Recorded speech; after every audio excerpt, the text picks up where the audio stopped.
Hello, folks. Welcome to tonight's episode of the Rattler Roundup Podcast. I'm JPeeps, and with me this evening, I've got Bishop Bonnett, as always, and every week going forward. So, what's going on, Bishop? What's going on, man? How you doing today?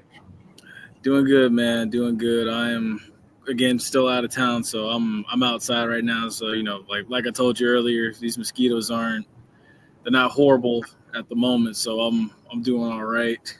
And I think I'll be able to make it out through the whole episode and everything. It might get a little bit darker as we go, but that's fine. I'll be all right. I'm good. Yes, sir. But yes, everyone, Tashe and Ashley should be joining us here in a few moments, as well as Vaughn Wilson. He said he'll be able to join us at 8:45. Correct, Bishop? Around that time, yes, sir.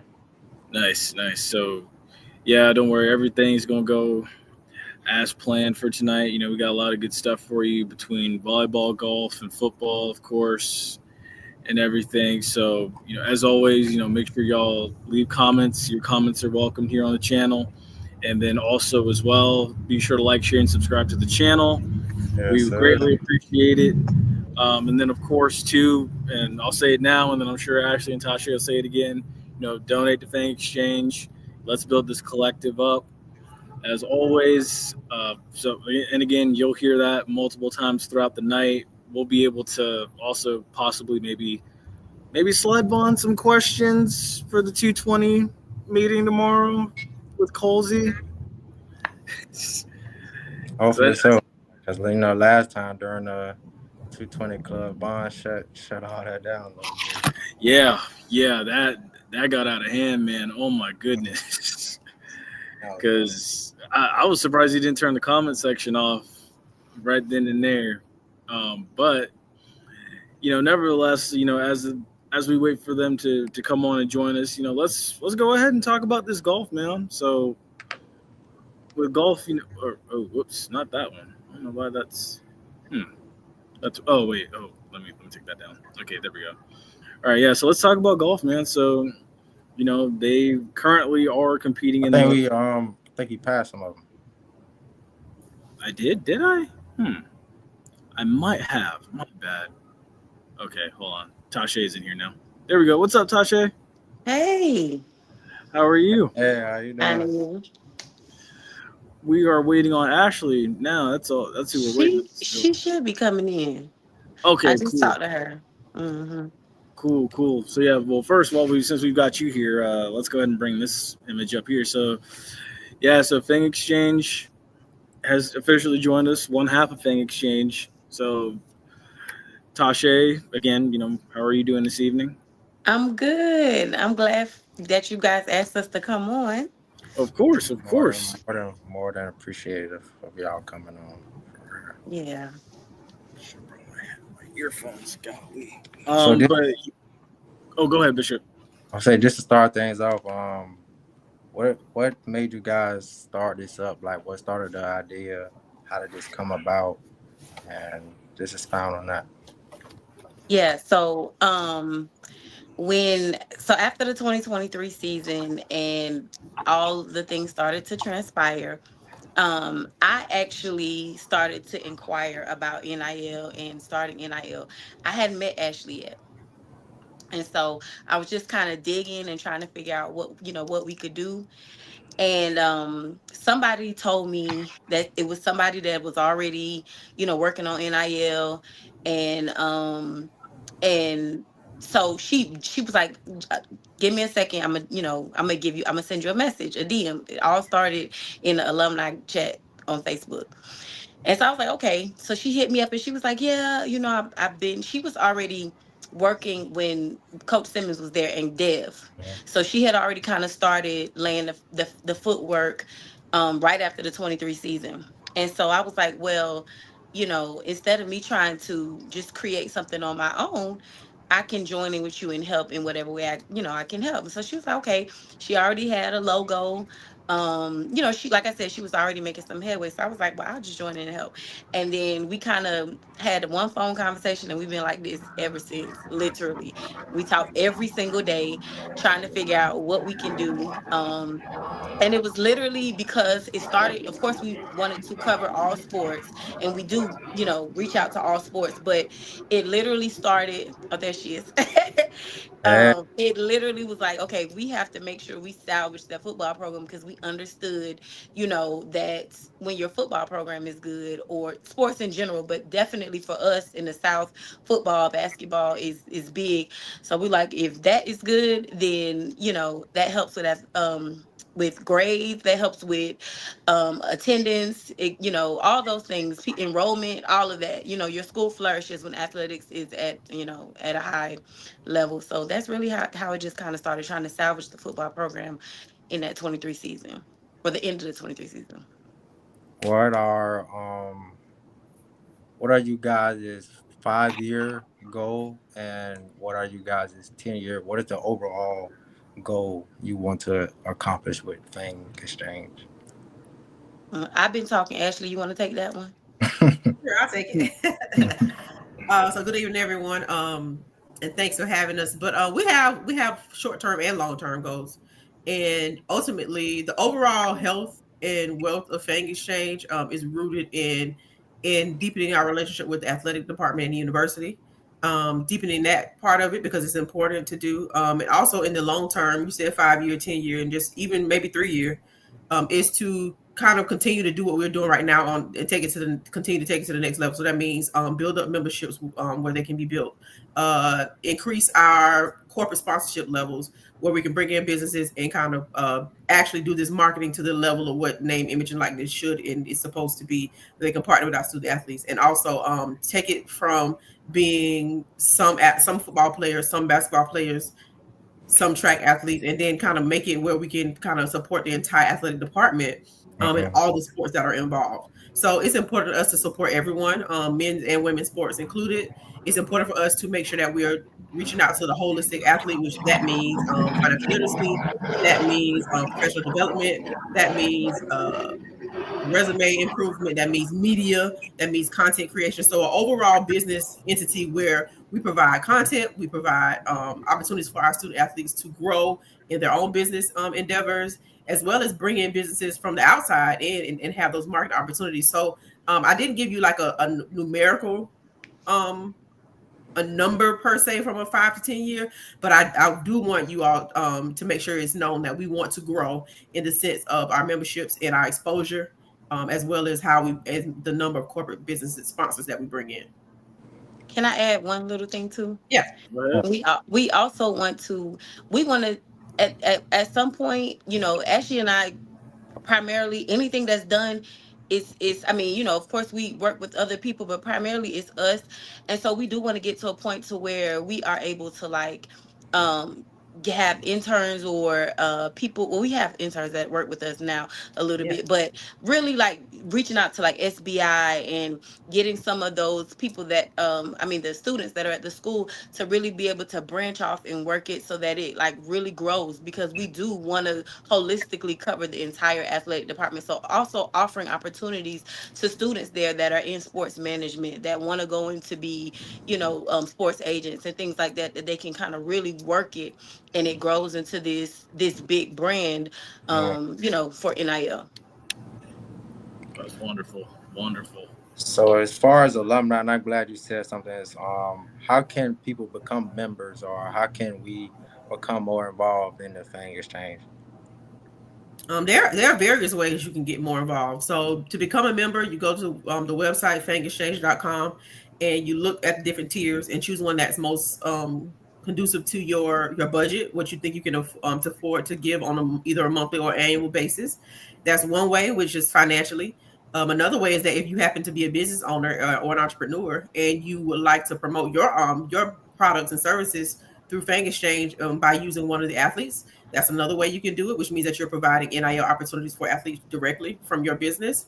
Another way you can do it is exactly what Tashay said, but in the form of an alum, is to lend your helping hand or your ideas and your willingness to join in with this movement. So that could mean you might be an alum who has the ability to negotiate contracts. You might be an alum who has the ability to create graphics. You might be an alum who has the ability, you're a sports agent. Let's just say you work in the sports field or the marketing field. Like, this is a fully functional, while it's currently in a volunteer space, it is a fully functional organization that requires all the different aspects that any business would need, with marketing, finance, accounting, what else did I mention? Anyone, business administration, taxes, and all those types of things. Customer service, graphic design. Graphic design is a really big one. We actually were able to to lean in with the student and work with the student intern. And again, like she said, we're still looking.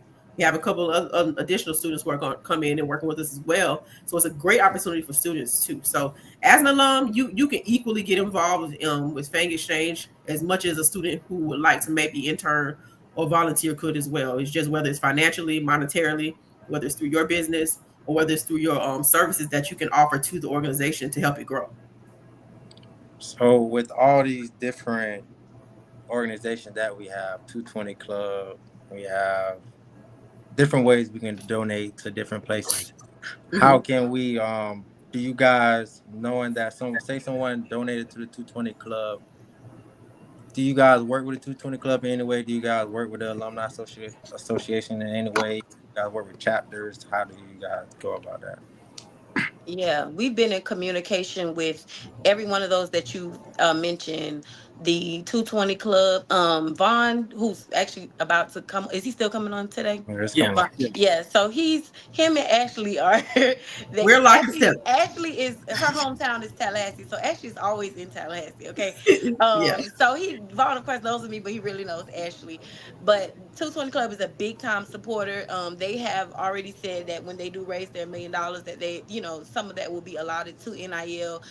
We have reached out to the Alumni Association in the inception of Fang Exchange and really, structuring it and getting the foundation together. It's been kind of in the midst of the leadership change in the Alumni Association. So, once I think Ms. Polk gets her grounding and things like that, we'll be able to reach out to her again.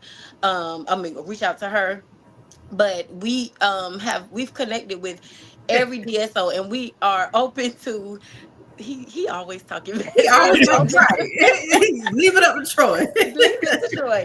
We're always open to work with anybody else, but definitely 100%. We wanted there to be good cohesion amongst all of the different DSOs and non-DSOs, of course, because we are not a DSO, but just all those that support athletics financially, we have reached out to and are connected with. And just to add to that, we actually had an opportunity to be featured in the Tallahassee Alumni Association gala last. I'm trying to remember when that was.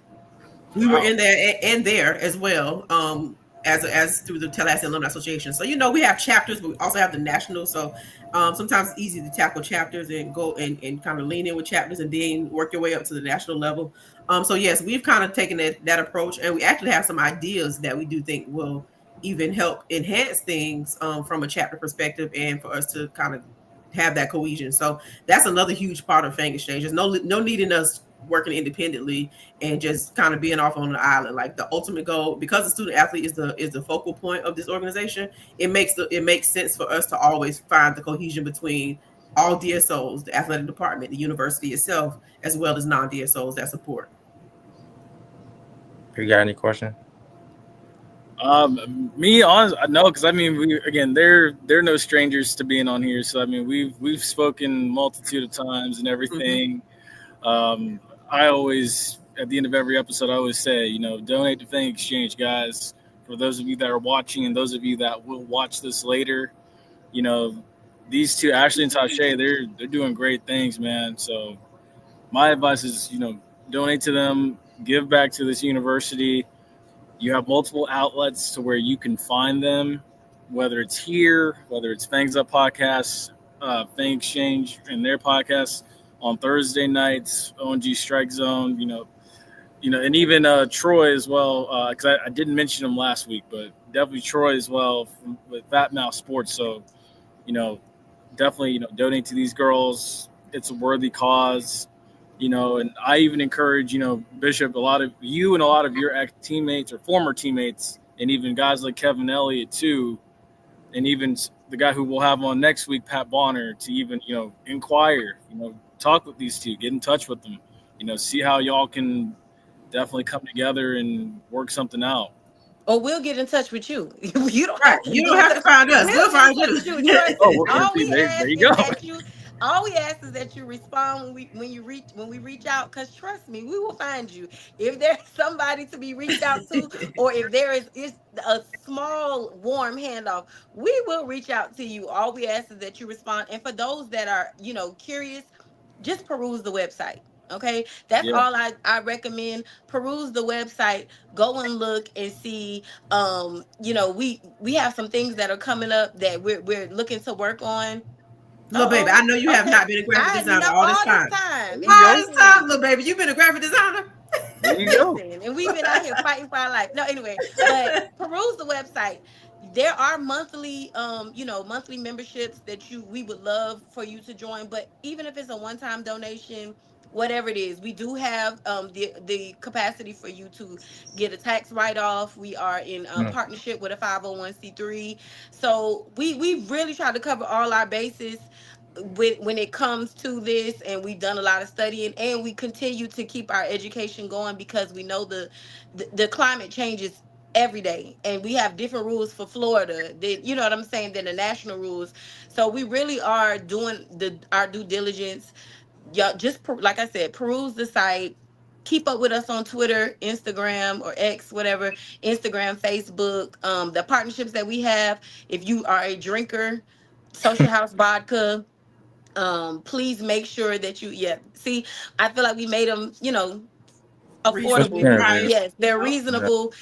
You can start as low as $10. And also, like I was about to say, the Social House Vodka, where we get a percentage of every sale from every bottle that goes to our athletes. We try to cover all of our bases. We really have. So I feel like there's somewhere for everybody. And these are monthly installments. You know what I'm saying? So $10 a month. Some of us, we drink that in 2 days in coffee at Dunkin'. So, you know what I mean? Me. You know what I'm saying? So please support. Right. And the other thing is that we're visible, and available and approachable on purpose. We want you to be able to say, okay, I paid $10 a month into this, and I can reach out to one of the 2 or the 3 or the 4 of those individuals, and I can be comfortable knowing where my money goes, knowing how it's being spent, and those things. We do member meetings and things of that nature. We have an event that's coming up, that should be coming up around the Alabama State game. That is a partnership that we can't speak on yet, but it's in the works.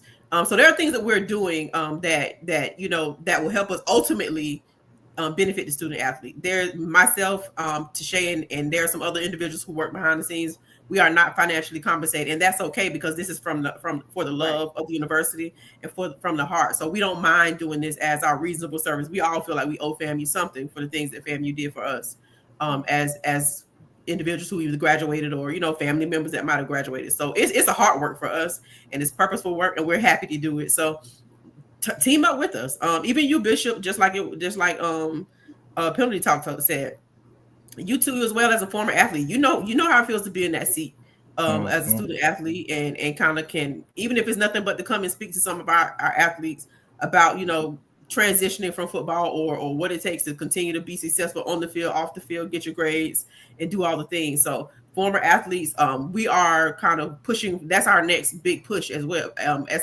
In addition to businesses that we want to get some corporate sponsorships, increase that. We want our student athletes, former and student athletes, and it doesn't matter the age either, to kind of lean in with us as well, because we think that's actually important in all sports, not just football. Yeah. So, and although sorry, go ahead. I said I am going to put my money where my mouth is. When we get done with this today, I will become a member. So you have my word on that. Thank you. Everybody be like Bishop. Be like Bishop. Follow Bishop's lead. And that's the thing. And that's all it takes, because again, any one member, you become $100 member or $250 member or $50 member, like you're essentially partnering with a student athlete in order to make sure that we have. And if you don't like what you see on the field, on the basketball court, on the track and field, out there in the track and field, on the baseball field, NIL is a way to improve what you may not be impressed upon, because I can tell you this from conversation with coaches, they all know, understand, and want to be able to have a budget so they can go out and make sure that they retain their room of athletes, the ones that they need to retain. There are some so if you don't like what you see, help our coaches. We want Celebration Bowl trophies. We want SWAC championships in all sports, and we do a good job. Don't get me wrong, because we really do a good job. But it's to the next level, and our competition is kind of taking the next step in NIL, and we need to make sure that we stay ahead of the competition. So do like Bishop and become a member, and reach out to us if you have any questions, because we're happy to answer.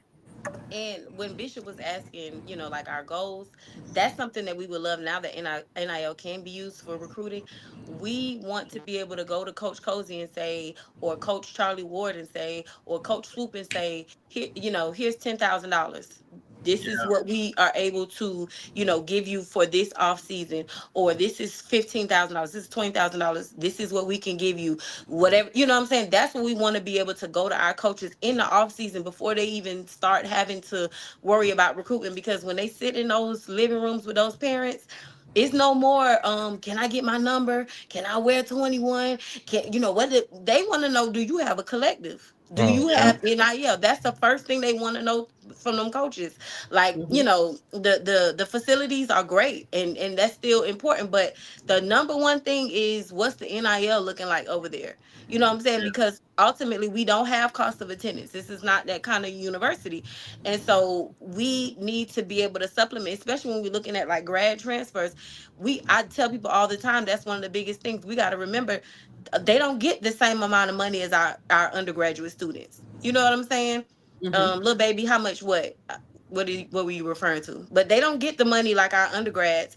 So, and they can't work. You know what I'm saying? So a lot of times they try to get something during the summer if they can, but ultimately they're waiting on, money from school and things like that. So they're putting their bodies on the line, surely for our entertainment, for us to be able to go in a SWAT group and say, we brag different. So the least we can do is give up $15, $20 a month. And if all of us do it, if we can get 500 people, 1,000 people to give up that $15, $20 a month, we'll be able to take a budget to our coaches and say, here, this is what we have. And this is what you'll be able to offer an athlete or multiple athletes. Little baby, are you referring to how much are they asking for when they sit in these living rooms? And I think that's what you're asking. You're saying if that's the case, they're not really saying that they want. No. They're not necessarily requiring a certain dollar figure. They just because they understand the level at how we kind of play the game and our resource level. But they do want to see, like, hey, is it important to you? Is rev share important to you? Is NIL important to you? Do you care about it? Do you have any organization that will give the opportunity if it presents itself? So that's more so of the kind of questioning that we that you would see at this level. Now we're talking another level that we don't play on. They may be requiring dollar figures, but we don't. Our student athletes are very aware of where we stand as an organization, and they don't kind of require more than they know we can give. Yeah, they would love to be rich, and we would love to make them rich if that if we had that kind of money. But that's not what they're looking for. They're not. They're not looking for that. You know what I'm saying? They're not looking for that. Like, think about it, Bishop. Imagine how much it would have meant to you to get an extra $300 a month. It would have meant the world. It would have meant the world. So it's really not much different today. And we've experienced between last season and this season, the student athletes that we have been working with, that we know that's the case. Like, it doesn't require $15,000 a semester or a month. Again, we see these big headlines and we kind of get distorted on what really is happening at our level, and it's not happening to that extent at our level. It's not. So we are realistic with what we offer. And here's another thing: there are requirements and guidelines that kind of constitute an student athlete. Be your character, you need to be marketable and all the things. So it's not just we're just pay for play. Like, you have to follow the rules and regulations because you are a student athlete at the end of the day still. So we're big on that as well. Yeah. So will we see a Fang Exchange banner somewhere in Bragg Memorial Stadium anytime soon? Anytime soon? That's a good question. As of right now, like, for example, last season we had opportunity to advertise in what game was that? I remember Alabama A&M, the Jumbotron on Alabama A&M. They mentioned you guys over the PA system during the Southern game too. Yep. So basically, we're able to provide a announcement QR code and announce a QR code, and get some more exposure from that manner. So as far as a banner, honestly, do we have banners up at all in the stadium? They have them like from the title sponsors, like Tallahassee Memorial, stuff like that. They do. Oh yeah, okay. So that's something that we're also kind of leaning in with our athletic leadership, and that leads into deepening the relationship where we kind of do that. Go ahead. Can I say this though? And I'm gonna be honest. Sometimes things like that require money that we really have to sit and actually not just make the decisions like, do we take this money and put it into that type of advertisement, or do we take this money and give it to an athlete? You know what I'm saying? And ultimately for us, it's going to always be to go to the athlete.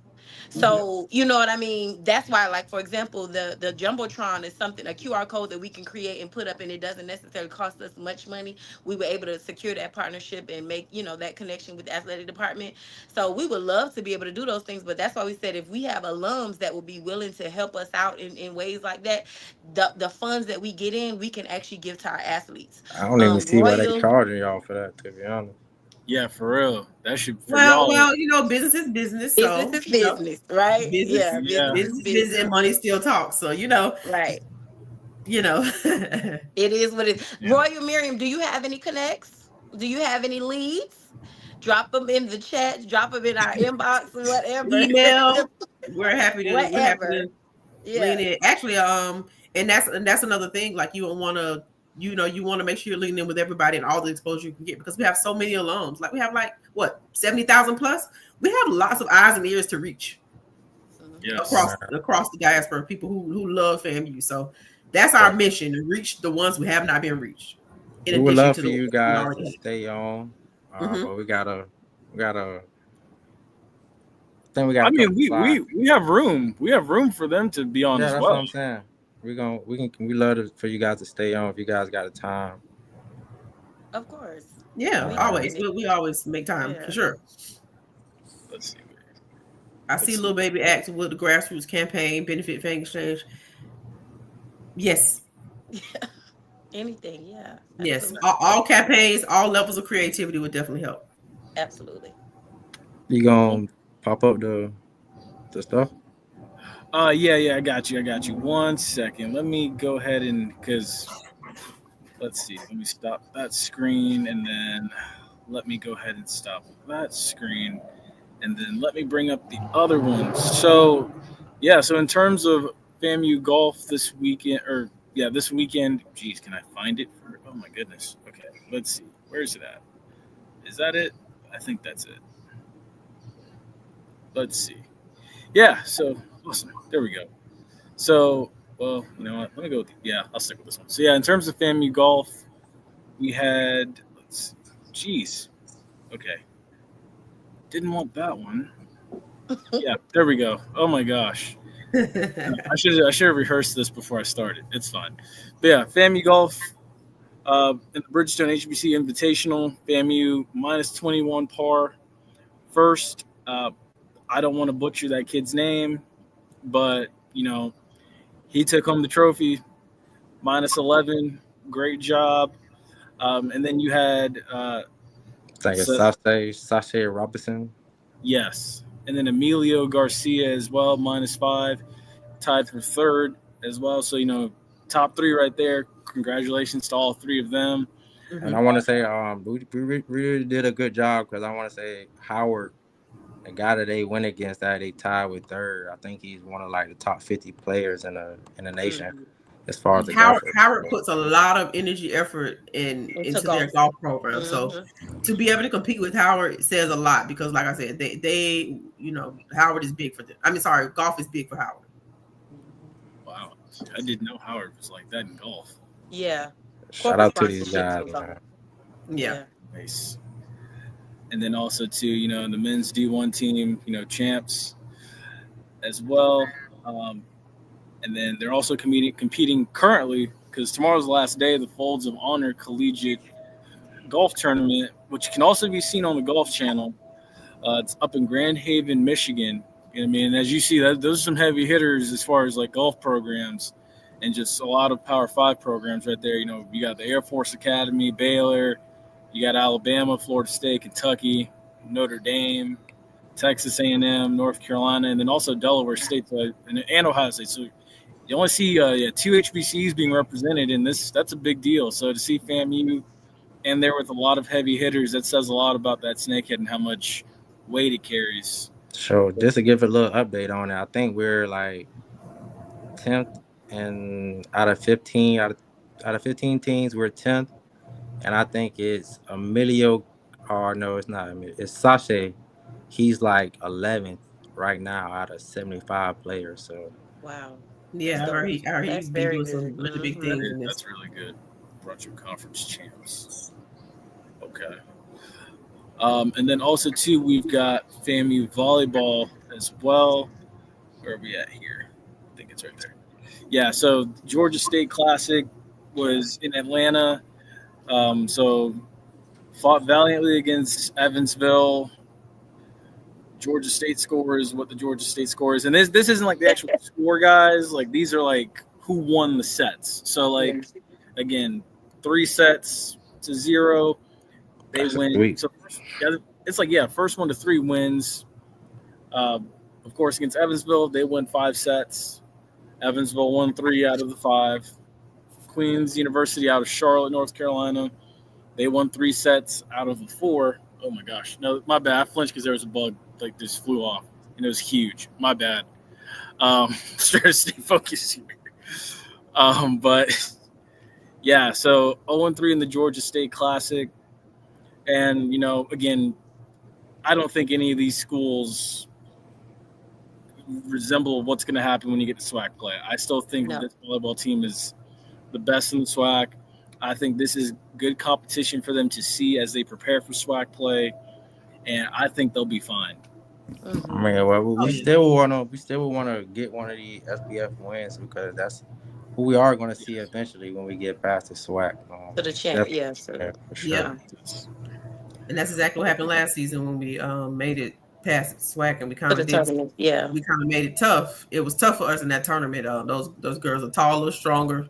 And I remember Coach telling me, like, it's just a difference in their strength and in their body type, as opposed to in their ability to their abilities that are just different. And it's funny because it's no different than like football and even basketball.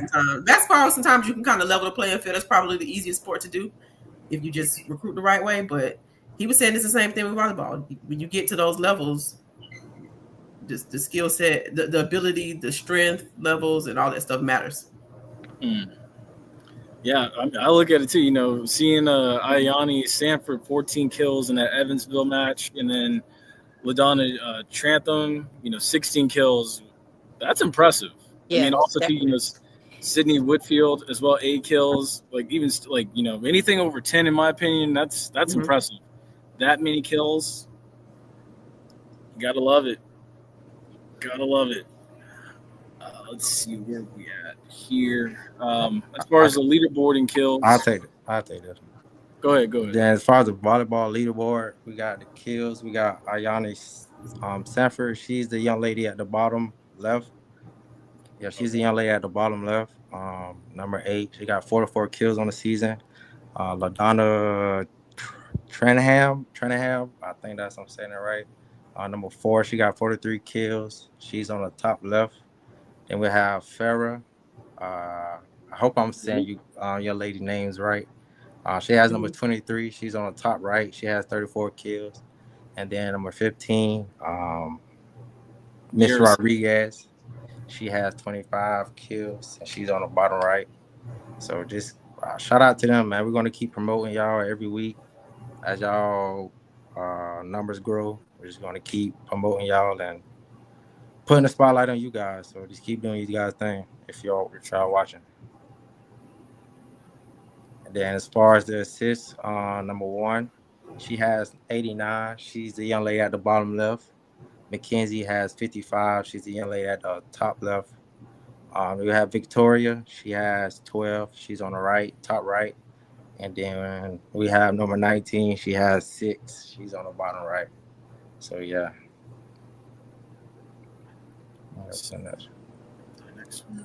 And then as far as digs, Victoria Santana, she's on the top left. She has 50. Number 19, she has 44. Number 1 has 43. And then number 4, she has 32. Number 19 is at the bottom left. Number 1 is at the top right. And number 4 is at the bottom right. So shout out to you young ladies. And then the last one should be blocks. Number 23, Farrah has 33. Number 15 has 19. Number 12, Christian has 17. And then Brandy has 19. And I think Brandy and Christian, if I'm not mistaken, I think they're freshmen. And number 15 and 23 are upperclassmen. So. Nice. And then with that too, we can go ahead and bring up the matchup from this past weekend. That hey, I saw someone said, like if we score, that means we won because we got the check and then we got out of there. And I was like, hey, that's. I think it was something else after that one. It should be the next week's game. Next week's okay. Let me see. Do I have it here? Let me see. Dang. Wait a minute. I think I have it. No, that's not the one. Hold up. Oh boy. Crap. I didn't mean to say crap. My bad. I should say this thing. Okay. Let's find this. Okay. Where are we at? Y'all don't want to talk about the Rumble in Boca? Why he's looking for that? We'll get to that. Okay. All right, here we go. Yeah, so the FAMU Volleyball Invitational takes place this weekend, actually, along with the home opener. So September 11th. So Thursday, actually. Yeah, Thursday at 12 p.m. The ladies face McNeese State, and then Saturday at noon. Actually, if I'm in Tallahassee in time, I'll go check this out. They're going to face off against Georgia State again. And as you see previously, they lost 3-0 against Georgia State. So, again, that'll be at noon. So, something to do before kickoff between FAMU and Albany. So, it's a lot going on campus. So, hey, if you're already in Tallahassee, go check it out. Yep. Yeah, on Saturday, it's a home game. So, you got to go support the young ladies, man. Yeah. And that's a nice pretty fun game when you go. Volleyball is pretty fun. It is. It absolutely is. It's intense. You don't realize how exciting it is. It's intense, yeah. I believe it. I will say, and again, I know shame on me. Like, Convocation last year was my first time inside of the basketball arena or inside of the arena, and I was blown. In Mount Lawson? Yeah, no, it was. I know. Shame on me. I know. Wow. Shame on me. The thing's been up since 2009. Yeah. And that was my first time in there, but like I was impressed, honestly. I've been inside the Yingling Center, I've been inside the Civic Center, I've seen the Cameron Indoor on TV. It's bigger than the Cameron Indoor. Honestly, in my opinion, it's better looking when you walk in, the way it's structured. It's better than the Yingling Center at USF. It's better than the basketball arena at UCF. It's younger and more, I feel, up to date than the Civic Center for Florida State. So, I mean, yeah, I was impressed. I was truly impressed. Let's see, what else do we got here? What else we got? Speaking of which, did y'all hear that we're playing FSU on the 26th of October? Yes. Basketball? Yes. Yeah, basketball. At the Civic Center. I'm looking forward to it, man. All right, so yeah, now we can go ahead and talk about the tussle down in Boca amongst all the retired folk and all the kids and stuff that go to that school. We did a watch party for that. I saw that. I was so busy like trying to like analyze everything. I was like, do I watch this or do I like watch this and analyze it and stuff and kind of like try to figure this thing out? But Bishop, what was your takeaways, man? They should be on there if you keep going. Let's see. All right. So just to give a recap on the game, FAMU, you had 296 yards. to FAU 553 yards. Passing yards, we had 227 to FAU 360. Rushing yards, we only had 69. Like to see us better with that, knowing that the running game is supposed to be our stronghold. To FAU's 139 penalty yards. We had 6 penalties for 52 yards. Got to get those down.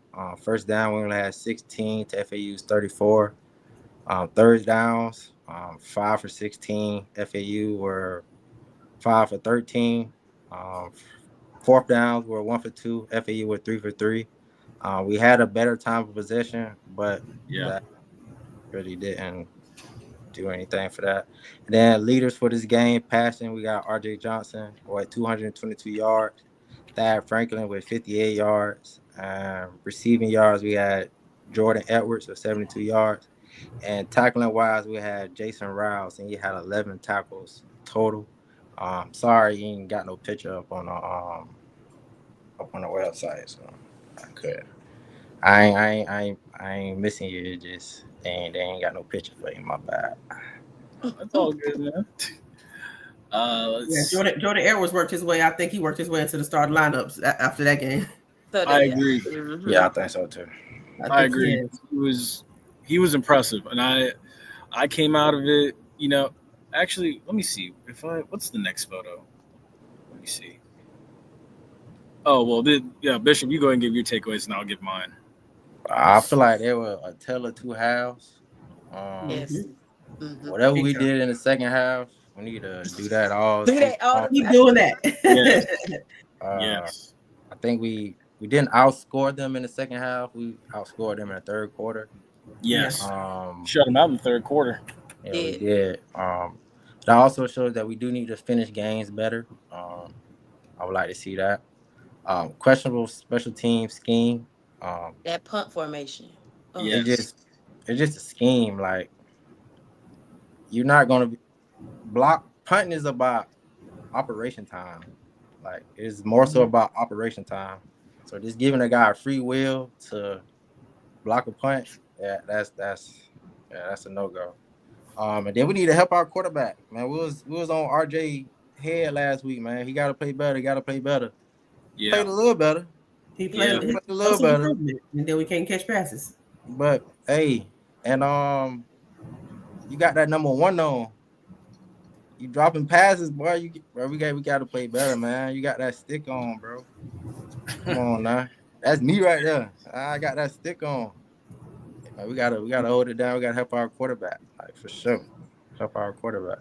I am so glad that you said that, because, again, you know, I have my takeaways from this game as well. After I say mine, Tasha, Ashley, feel free to give yours. So, again, having Kevin Elliott on here last week, you know, that lack of want to is what stood out to me, of course. And, you know, like, whether it's blocking, whether it's tackling, and Colsey, he alluded to it as well too. You know, like, he even said it, like, his interview yesterday in the SWAC media call, like, you know, tackling is a want to. Because and again, I know we give Colsey a hard time, but, you know, Colsey played with some heavy hitters in his day in college. You know, a guy by the name of Derek Brooks, who was textbook tackler, and I didn't see that, you know, and then also too, playmakers not making plays on the ball when the opportunity afforded itself. And again, you know, the beautiful thing about when we watch college football, especially in week 2, the thing that follows college football the next day is week 1 of the NFL season. So, you know, alluding back to number 1, I watched when they did put Jet in, you know, I watched the pass go to Goldie Lawrence. I hate to name drop, but pass went to Goldie Lawrence. It was like a fade route up the sideline. And then again, you know, they threw a post route to Jalen Rogers. And, you know, Jalen Rogers, he put his hands on it. And I'm like, you know what? At first, I'm like, no, I'll give Jalen Rogers a pass. Like, it was behind him, wasn't able to get it. And then, you know, the next day, you watch the NFL and you see the way the wide receivers adjust to the passes. They contort their bodies any kind of way to make plays. I think back to, and I thought about it today, I think back to the guy that Bishop played with, Chad Hunter, who he'd make some crazy catches across the middle. He'd catch a pass behind his head, or he'd go up there and make some type of crazy catch, like his catch against Alabama A&M, where the dude basically was all over him for a pass interference. And I'm like, yeah, you know what? That ball was in the vicinity of being caught. Like, wide receivers got to make plays. And especially one-on-one. Yeah, exactly. And as I said already, poor job tackling. And Colsey alluded to it too. And again, I'll hit on it again Saturday. He talked about a lot of tackling is about want to. You got to want to get the man to the ground.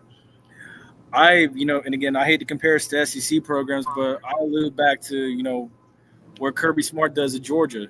He talks about Bloody Tuesday. What's Bloody Tuesday? That's full pads. They're going at it, and they're getting after it. It's nasty and it's physical, but it kind of, it sets the tone for the week and towards games. So, again, those are my takeaways. But, Ashley, Tasha, go ahead and give yours. Go ahead, Ash. You want to go first? Okay. Takeaways are very similar to you all's takeaways you've already given. Felt a lot better about that first half. Was hard to watch, and we had a watch party, so just imagine we had to, composures and things of that nature. So it was hard to watch. I do think that if I just go from overall, I do believe RJ grew up some and showed some improvement in the after that game or during that game. I do believe that. What's another takeaway? I like, again, Jordan Edwards. I like to see his willingness and his ability to make plays or even just catch the ball. Because sometimes we complain about who's the quarterback, how well can they throw, are they comfortable in the pocket, all the things, and then when the throws are being put in the right place or at least catchable, they aren't being caught. So we have to be careful about that. And I also would like to see where after halftime, our coaches went in and made adjustments, and those adjustments showed on the field, and that's a positive sign as well. You always know football is about adjustments and making sure whatever you see, you adjust to make sure that you aren't behind the sticks. And we were way behind at that point, but it still was showed enough that they even showed the tenacity to come out there and still make adjustments and fight a little harder. Yeah. No, Yeah. I agree. As far as the little baby's comment, I think that is the sweeping indictment across Rattler Nation. A lot of people plan to be in that 220 quarterback club chat talking about that pump formation, especially if, I don't know if you guys saw it, but I think it was the post-game presser, or it might have been the coach's show for FAU, the coach, he was talking about how he saw in the Howard game how they could basically exploit the punt formation, and they knew they would be able to do it because we were making the same mistakes, and they saw the same thing that we saw at the Howard game. As far as finishing the game strong, I think that, which, like I said, when we watched the game, our starters came out before FAU starters did. Cozy started pulling our starters towards the end of the third quarter. So I think that also might, explain some of the drop off in the fourth quarter, because we were still playing with their big boys, and we had, RJ was out by then, Jet was in. Also too, I just want to call attention to the fact that sometimes it's okay, and I'm not no coach, and I'm not here to tell anybody how to coach, because that's not my job. I teach. So, but I will say, I want us to take note of what happened when we did pull our quarterback, put somebody else in, and then when he got back in there, it was like the light came on, and he started moving. So the only takeaway I want to say is that we cannot afford to, especially as we get into SWAC play, take a whole half to get warmed up and start really moving the ball and things like that. We can't afford to do that. I mean, that first half was a real doozy, but if we can get RJ to start, not just RJ, but everybody, because defense too struggled a little bit. I was really, actually, me and Ashley were talking about that. We were kind of shocked at how the defense was looking in that first half. So if everybody can start quarter one, the way that they did in the second half, I think, we'll see a lot more better production on the field. The thing I question about this team the most is you pointed to this, JP, the lack of want to. Yeah. That is my biggest question about this team. How bad do they really want to rep FAMU? Like, how bad do they really want to go out and put a show on for these fans? How bad do they really want to stick up for their brother? Like, we were just killing RJ last week. You don't want to go out and show that he's a good quarterback? You don't want to put your best foot forward? Yeah. You want to put your best foot forward for yourself? I just want to know how bad do we want to, put on for FAMU, have a good time while we play, and how bad do we love your brother? So that was just things I question, and you can just see it when you play. Like, you can see it. Like, there's no emotion out there. Nobody having fun. Nobody jumping around. Yeah. Nobody playing with passion. Like, we need to see it. We need to see that ump. That's what made Florida A&M Florida A&M. We play with that ump. We play with that. It's just something about us that when we come on that field, it's something. I don't know what it is. It's something. Like, it goes back a ways. You need that. Yeah. Ironically enough, funny enough, we play Albany State this weekend. I mean, facts out. My dad played at Albany State. He played 2 years before going in the Air Force. But again, he always said too, and this was back when FAMU was playing the Doak. He was like, those guys were always so cocky when you played them. They always used to talk to us in between the whistles saying, you might as well give up now. You're not going to win. Again, we had Quinn Gray on back during COVID. Again, that was a cocky bunch. You guys, y'all had that swagger about you guys. I don't feel that from this squad right now. Maybe, you need to get a wind under your belt to get some confidence going. Something. I remember my bad, because I just remember one time we was playing North Carolina Central. It was Willie Simmons, Coach Simmons, second year, and I don't even call him Willie Simmons. I call him Coach there. Coach Simmons second year. And, every before the game, the leaders, he picked somebody to say something before the game, and my speech before the game was, bro, I don't know, I just feel can't nobody stop me, bro. I just feel can't nobody stop me. Ain't nobody stopped me yet. And I asked them boys, dude, who else play like that?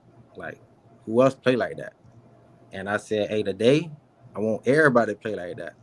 Yeah. And I ain't saying that's the reason why we dropped 51 on them, but we dropped 51 on them.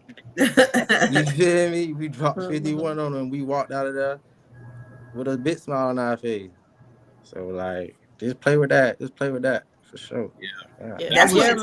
Jeremiah was in our chat on when we did the watch party, and he was saying something like that. He was like, they don't really know what it's like, what it means to really be a Rattler. You know what I'm saying? They don't understand. He was saying that it literally in the chat saying that same thing. I guess he don't see that same Rattler spirit, that Rattler energy, that so. But that ain't on the players though. That start from the top on down, for sure. Facts. So I think we got a couple more slides about the next game, and then hopefully Vaughn can hop on and we'll be done for tonight. Okay. Oh, 1 sec. Let's see. Whoops, that's not the one I wanted to hit. Here we go. Yeah, because mind you, I can only get 10 of them on here, so I trying to get as many on here as I can, but. Here's the next one right here. So, September 13th, they come in 2-0. We come in 0-2. Mind you, I think they played I know they played Kentucky State. I'm trying to figure out the other one they played. And then, we played Howard. And then we went against last week an air raid offense, which, quite honestly, if I'm being real, there's no offense that we're going to see between this game and the end of the regular season that has that type of style, that type of tenacity, and that type of energy.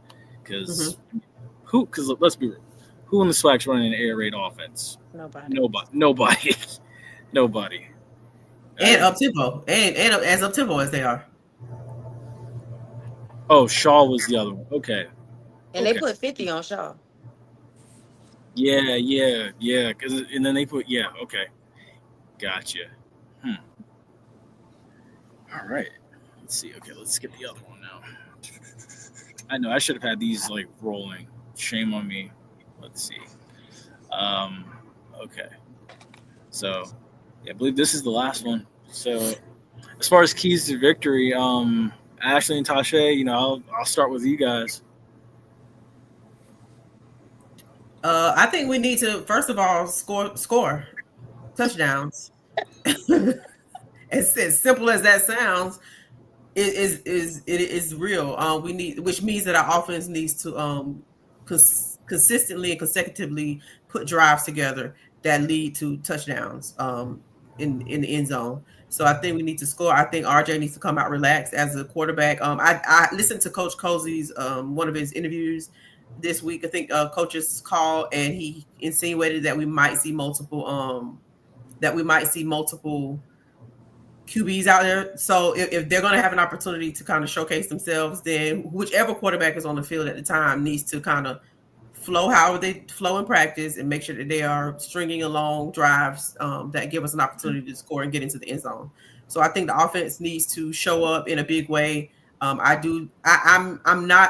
defense has done pretty well over the last 2 games, because we could break it down in different moments. They showed somewhere where they needed to improve, but for the most part, defense just needs to play, keep flying around like we saw them do in the Howard game. Keep getting those defensive stops that we saw them get, and get into that backfield too. Albany State has a pretty good quarterback, and granted, it is on a D2 level, but he's still a pretty good quarterback. So I think that our defensive line and our defense needs to get into the backfield and get into the face of the quarterback and give them all, speed up his clock and put him on his back. Put him on his back every chance we get. We need to petition the court to see what he got, because they give it out years. But I think for me, I'm gonna be simple. RJ, offense, y'all take what the defense gives you. Don't overcomplicate it. If you can run it, you know what I'm saying? Like, I think sometimes we be trying to force stuff or whatever. Take what the defense gives us, pass when we can, run the ball when we can. I also think that we need to not have a little patience with the run. You know what I'm saying? Eventually, Thad gonna break one. I kept seeing that like he was about to break one even at the game, and he did eventually kind of. But also a lot. It was a lot of changing out. Like we got 20 running backs. Let's just, you know what I'm saying? Have some patience with the running game. Take what the defense gives us. RJ, if you can, which I'm proud he did at the last game. No, they're not no slouch. At the last game he did he did run. You know what I'm saying? So yeah, that's it. That's my keys to the game. Yeah.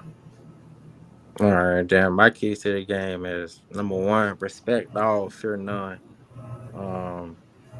Just because they D2, don't mean nothing. I feel like we do this sometimes, even like when we had Coach Simmons, like we had some pretty crazy D2 games where we're like, hey, we tripping. Yeah. Right, we can't. We don't need to do that this weekend. We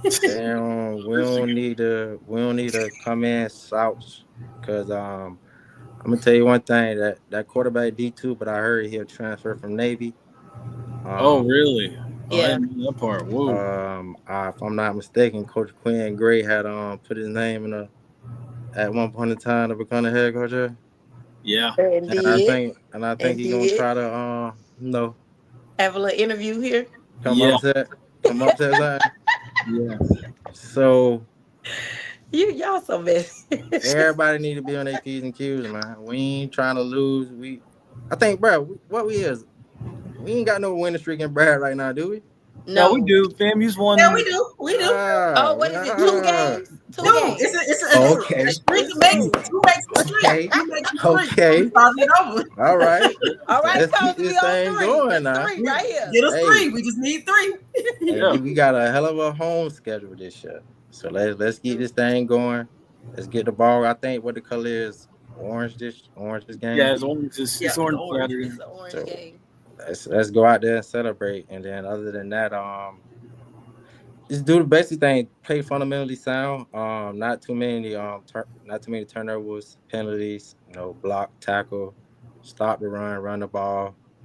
All the good stuff that basically. But my main thing is I want to see this game that you can tell when you can tell when a team looks over another team. I want us to go out there and play like they are on the same level as us, and we treat them as such. So that's what I want to see. Thanks. I agree. As far as my keys to win, simple. Want to. What we've been saying this whole evening. Want to, because again, Quinn Gray. I think he's got those guys buying in. He's kind of he's running up the score like his old head coach used to do here, and everything. So and I'm gonna tell you now, he's gonna want to make a statement.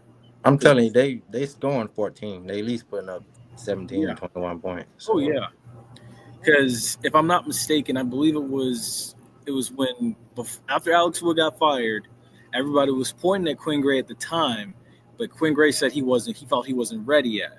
Because I remember he was at the spring game year one going into Willie Simmons' time, and then if I'm not mistaken, which I do believe happened, he put his name in the hat for the FAMU draft after Willie left.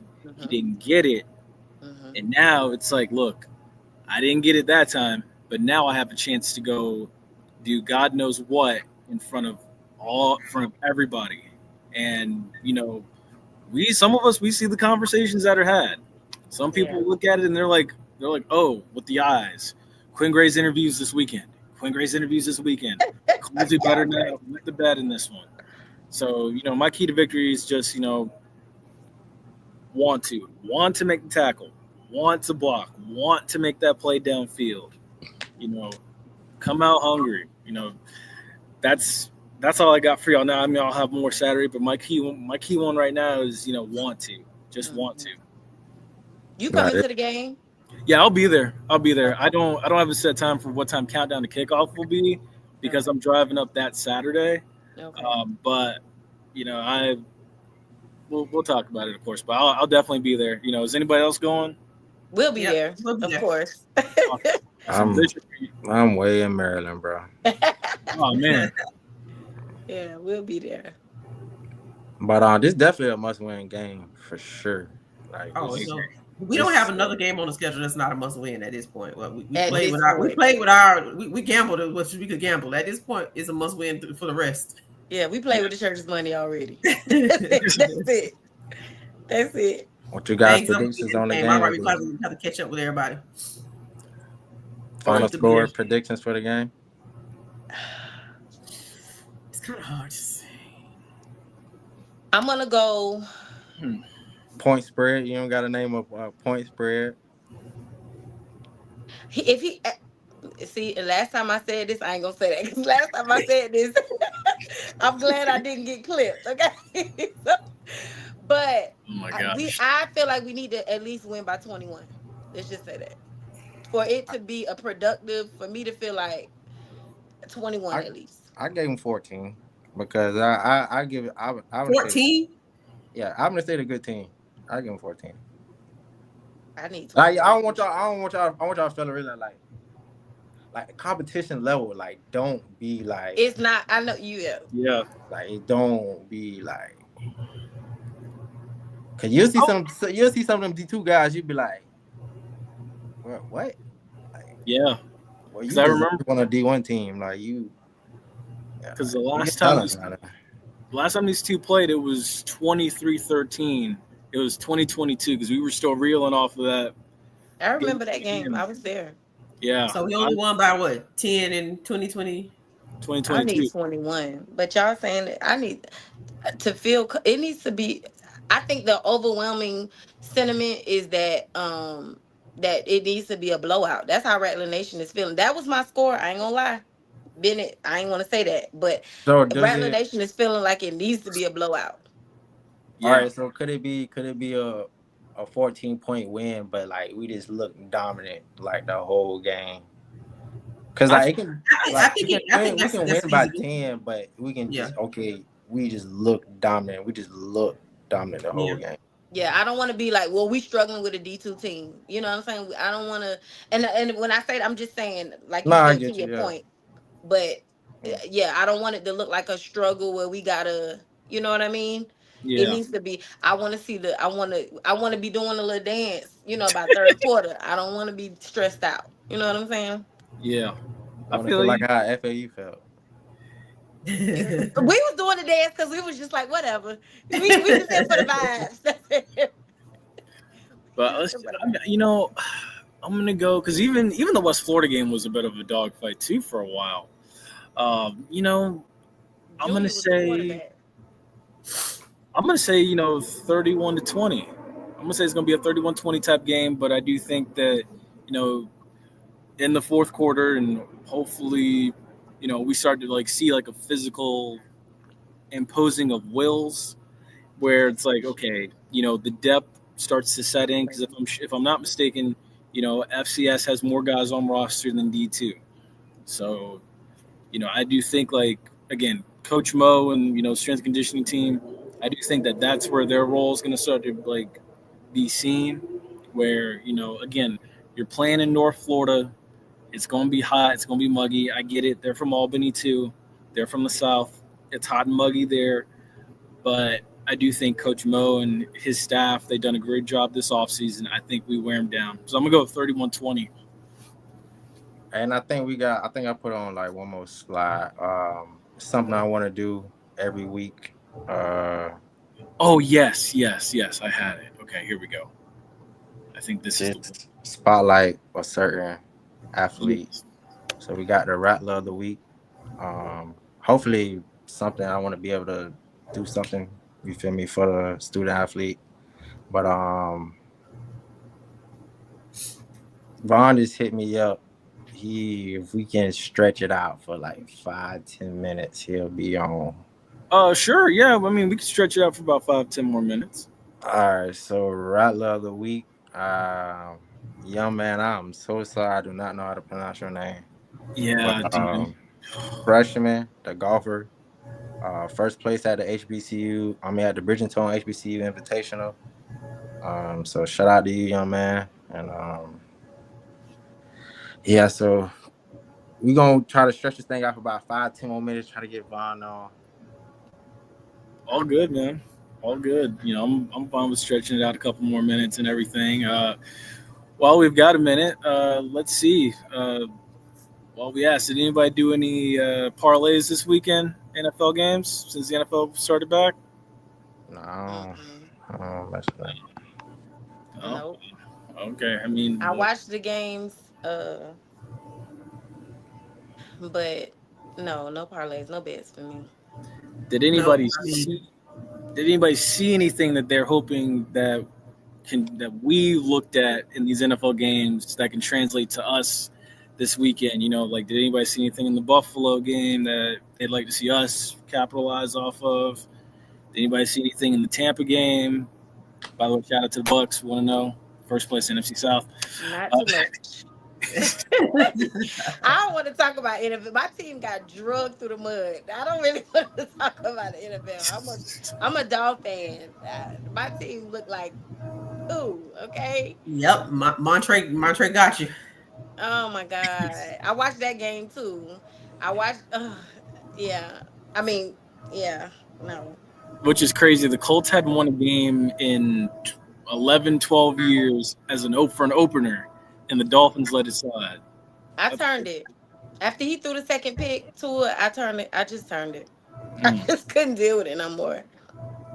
And co-pilot. They do. They do? Okay. I didn't know that. It come with a little trophy and all. Yeah. Last show they were talking about arranging they were arranging the trophies for it. They actually started at my senior year. Did you get one, Bishop? I got one. I got 6 of them things. Put them in the trophy room.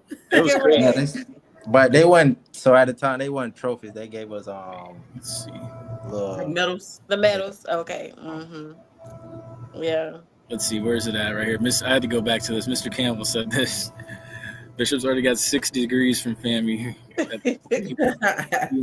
I got two, but I am thinking about going back though.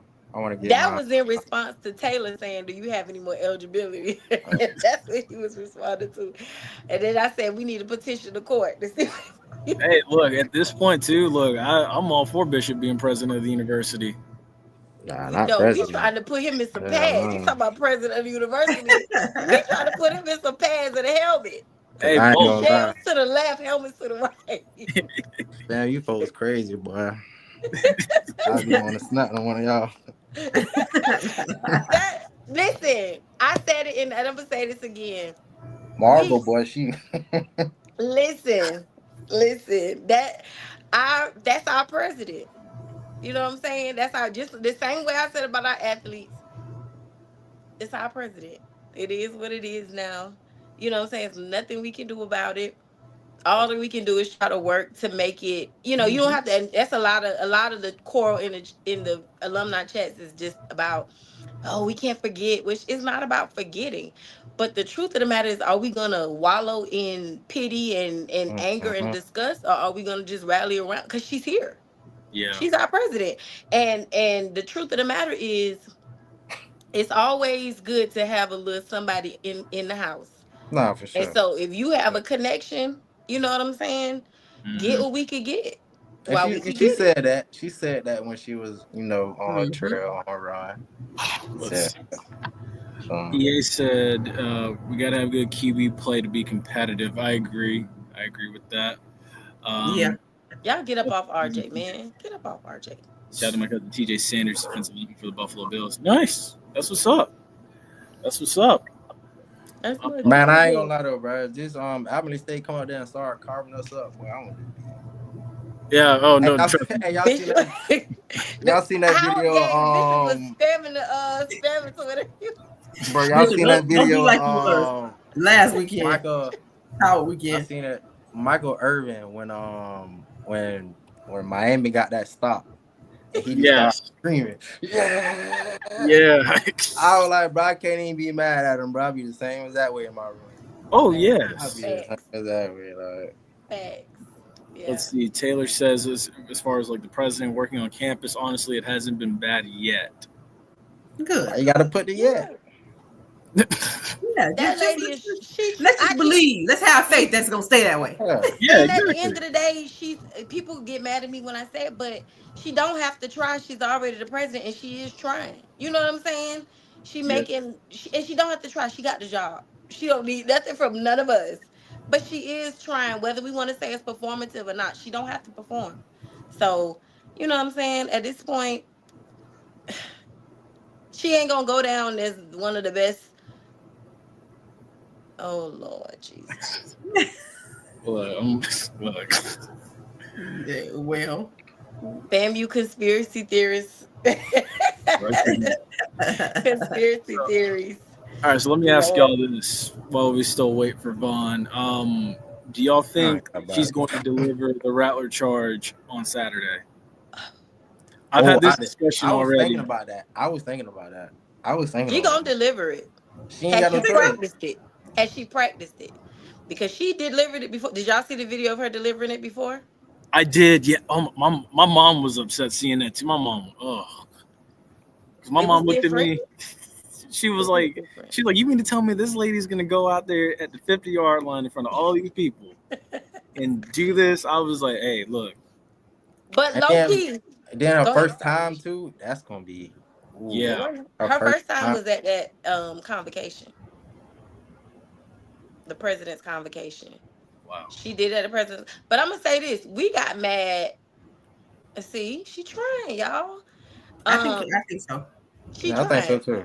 We got mad at Larry Robinson. We said his was trash too. Will, they won't be ready. They won't be ready for that one. Will. She's not gonna kill it.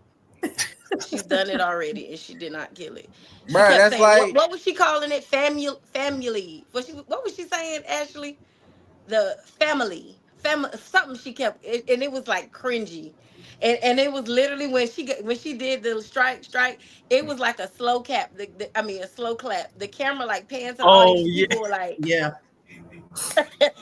Like the people in Coming to America. When Randy literally. And it was like one person like, that boy is good. Like, you know. Oh my God. Yeah. I got a question for y'all about the game. What's up? While we wait for Vaughn. And I don't even know if it's safe to do this because I feel like we keep doing this and we have not been successful. But do we have some hot takes for this game? Or some... Don't, Ashley. No, you think we should stay away from it? We need to learn our lesson. I mean, the only hot take. I mean, like bold prediction more so than a hot take. Like, what do you think? What do we boldly predict? I don't even know it's bold, but a prediction. But man, maybe we just need to stay away from it. A hot take is we lose. That's the only thing. Okay, no. Don't put that out there. Spray that with That's Lysol. not what we're talking about. We're not talking about that way. Yeah, then We saying bold prediction in favor of the Rattlers. Oh, then I wouldn't really call it a hot take because we all in favor of the Rattlers to win. So Someone said I ain't got no hot take. Yeah, I ain't calling nothing out. Someone said 2 TDs last week. I did, and we did. Yeah, hey. We got 2 TDs. And I'm going to tell you this. Had we left RJ in, I think we would have got another one. That's RJ, a hot take. He was rolling. He was rolling. I think we could have got another one. They pulled it. I mean, it should have been a third one anyway. When we look at Roger, was it Speedy when he should have laid out for that ball and caught it? That should have been it. Right, that should have been a touchdown there. In my mind, the score was really 46-21 because there was that bull crap. And they also they gave that BS touchdown to them. Yes, too. where he rolled on the ball fell out his hand, popped out his hand, and then he fell on it and he rolled, and then they gave him the touchdown for that. So it really should be 46-21. There was another play too that they scored off of. They threw it to that make a difference. Like that feels a little better, Bishop. That feels a little better. 56-14 and 46-21. We look like that we does over feel them a little better. bit. That feels better. They had one player. I think Brian Norris was trying to get through to make a play, and they were holding him. And I was like, that should have nullified that touchdown. That touchdown should have never stood. So I mean, I look didn't at call it. Nothing on them all day. They didn't. They really didn't. Which is crazy. Wait, let's see. We got one here. No, it's not. Low burst. He did. He did. Armand. Yeah, boy. Hey, you making you making your dad look bad, boy, because it's gonna start looking like daddy ball in a minute. You keep messing up. Yeah. No, I agree. It is. He did. It was way off. He ran the wrong route, and so it was big time miscommunication. She should come on the field. EA, stop being messy. Stop being messy. That's good. I knew I shouldn't have worn this darn sweater, but I'm running out of Rattler paraphernalia. Okay, so, but yeah, it was. Oh, but you know what? I want to say one of the positives too. Even though we did have a lot of penalties, it was less than Howard because I think we had like 100 and it was like 120 yards or something crazy, like 110. We had a lot of penalties that Howard game. So they are coming down, right? Yeah. We do show to be a more disciplined team from that perspective. Yeah, from that penalty. The holding is really the thing, and I think they're just trying to because sometimes RJ be, so it do be the little holding they be trying to get in on that. Layla Humphreys, I agree with that too. 6 penalties each game. Yeah, I do think, but I think the yardage has been different between the two games. So it's instead of it being like 100 yards and tacking on like some unnecessary roughness calls, maybe it's just like holding, of course. But it's like I told Bishop and Kevin Elliott last week, and I referred to the Dallas Philly not body bag game, but Bounty Bowl.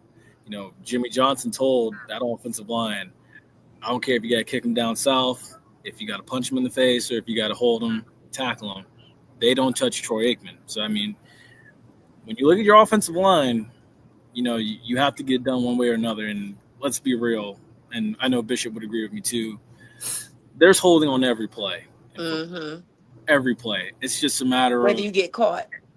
Exactly. And honestly, proper technique, having your hands here versus having your hands here. And again, it happens with NFL linemen.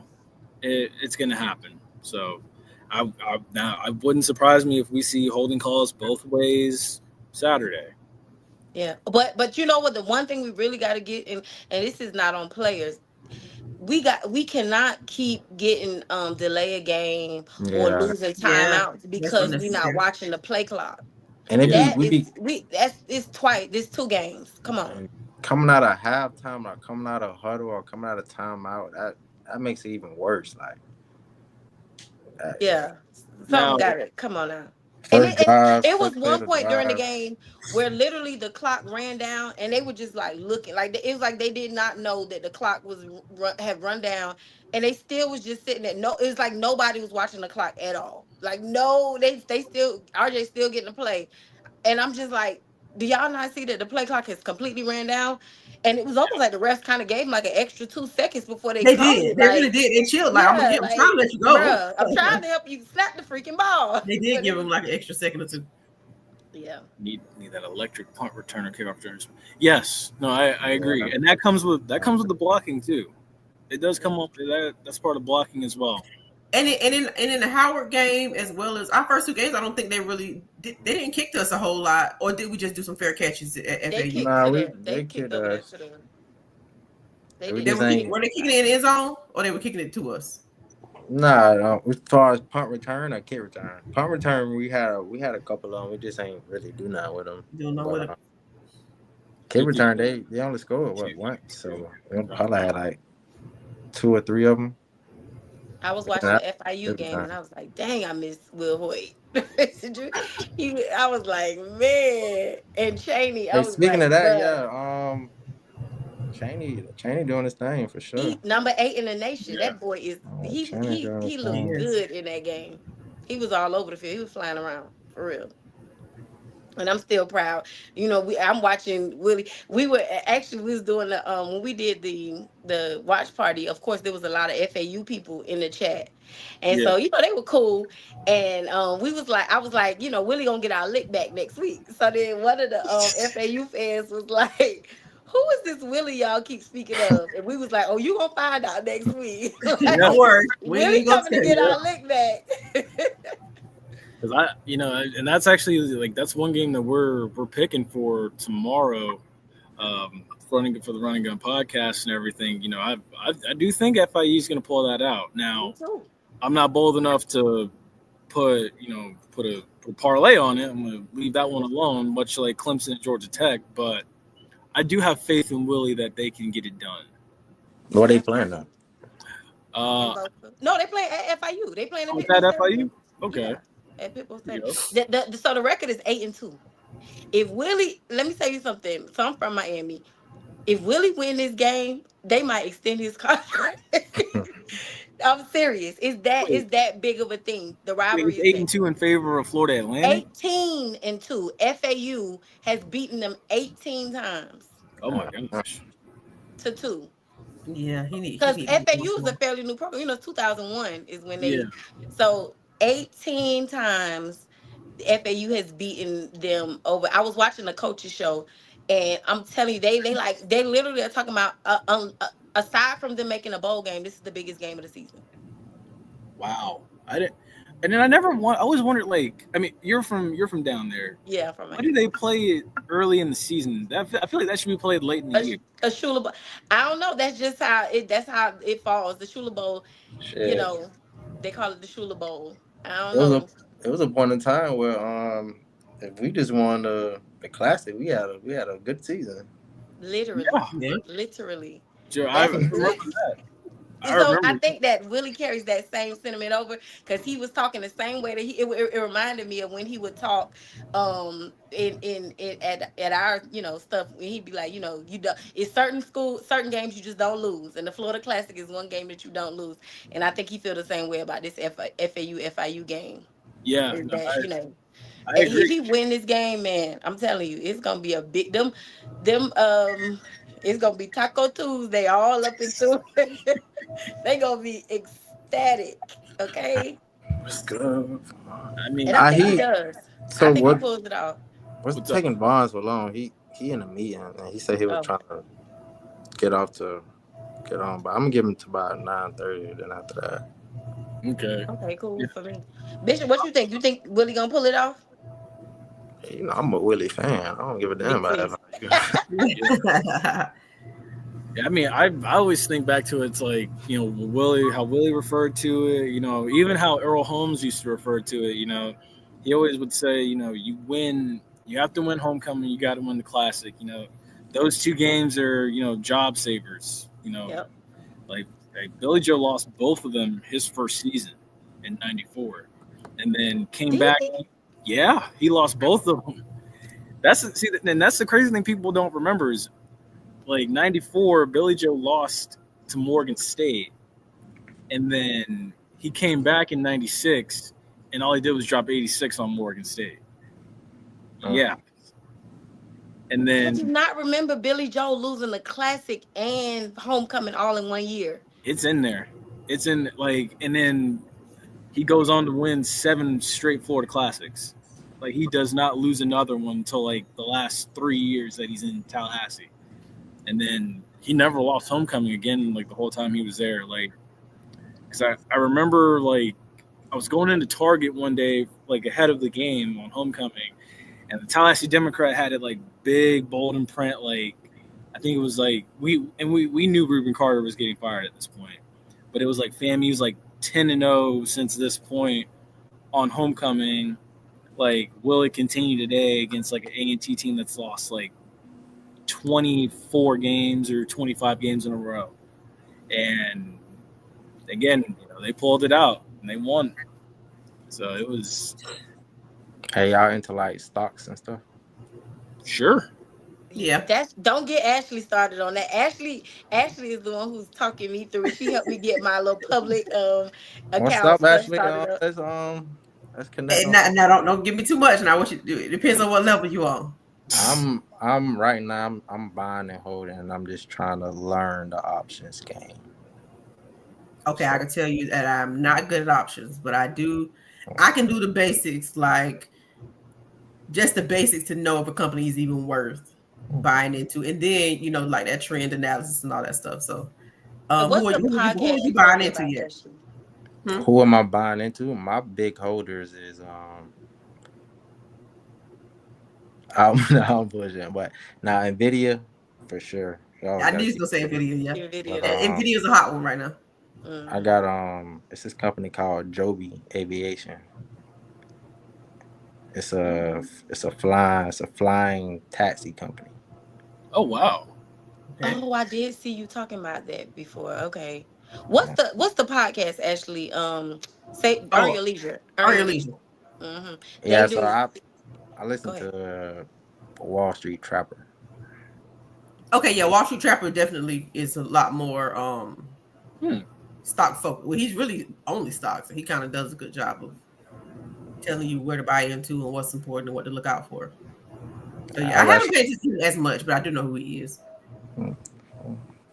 I'm definitely just trying to. I'm probably like I'm like 8 months into my portfolio. When I get into my year, that's when I'm really gonna start diving into the options, and I want to do long term. I don't want to do short term trading though. I want to do long term. Like, well, you know, they tell you, because they tell you to buy and hold for like 5 years, 5 to 10 years, and see where your portfolio is, each stock is, and buy into the two index. So I don't believe in that shit. You don't believe in that? I'm gonna beat the market. That's how I feel. Okay. I feel like I'm gonna beat the market every time. Ask ChatGPT too. ChatGPT be giving some good stock advice. I ask ChatGPT for everything. I ain't lying. I'm serious. Y'all ever heard of like quantum computing? Yeah. Now I don't know. I'm not well versed in it, but I do know. I have heard of it. Yeah. It's basically gonna be the next Nvidia by the time, like, I don't know. I give them about 10. It's gonna take a while now. It's gonna take a while. But by the next 10 years, they're gonna be what Nvidia is now for sure. What's even a guy from Apple Nvidia we need said to invest in? You said Apple? Microsoft. Yeah, what's the next Microsoft Apple we need to invest in, get in on? You find out, let me know. That's what I want. I want to be one of the ones. I'm solid on the ones I got now, like the the ones I'm really banking on to give me exponential growth is my Joby Aviation, and it's another one called Big Bear AI.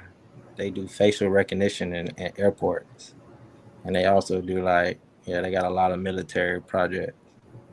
So then I got a couple like slow ones like Syntez and Coke, just because I like their dividends and they always do good. You buy into like the top 5, like Amazon, the top 5 companies: Amazon, Apple, Microsoft. Any of those, just because those are kind of like you can't go wrong with those. Yeah, I tell people to like, all right, me, I feel like I'm a risky investor. Like, a risky or aggressive investor. Like, I'm looking for that next $10 to $100 stock. Like, anybody that's okay, but then them stocks will be like $10 now, $8 tomorrow, $6 the next day. And if you ain't okay with losing money like fast like that, I wouldn't get into. Oh yeah, you gotta be okay with it go up, fluctuating too, like up, down. I don't even watch it. You can't watch it. You gotta be careful about that, because if you and that's what happens to a lot of people. A lot of people buy in at the right spots, but then they make a little money, they get anxious and sell, or they lose money, they try to hurt. You really just gotta be steadfast on whatever spot you buy into and what spot you have researched or believe the stock can grow to. See, when Trump got in the office and he did that whole thing with the tariffs and everything went down, man, Nvidia was at like $89. I'm like, bro, I'm trying to tell the world, like, bro, how can you not buy this, bro? Like, bro, Nvidia is $89 right now. Like, y'all is tripping. I'm like, I bought so much stock at that time, boy. I'm like, yeah. Buy land in the country. Yeah, no, I've heard that too. Yes, I agree with that too. Yeah. Real estate will always be the biggest investment. Land, people, and the way houses are not necessarily house prices are not necessarily lowering. They are slowly, but not at the speed that people probably expected by now. Because everybody thought a crash would have happened by now. So now I think people are shifting towards land because there's no more land to be created, and once it's bought up, it's bought up. Michael, hit us up about that. Like what you see as far as the details about that, because I'm intrigued. Yeah, I feel like that's very, very important. Because I feel like that's the portion I'm in my life. I'm just learning about like financial literacy and just learning how to manage my money and like learning like make money for me. Like, you feel me? So exactly. But and again, that's the point. You'll be a fool to realize that, like, bro, that's financial literacy is not like a lot of people don't got that. Like, people be 67, 50, like grown people be like, they think making more money gonna solve their problems, and that is not the case at all. It's discipline. Yeah.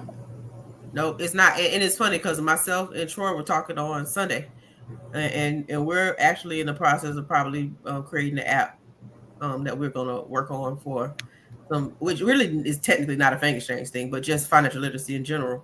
We're working on building the app, like kind of doing an app to push for that type of information out.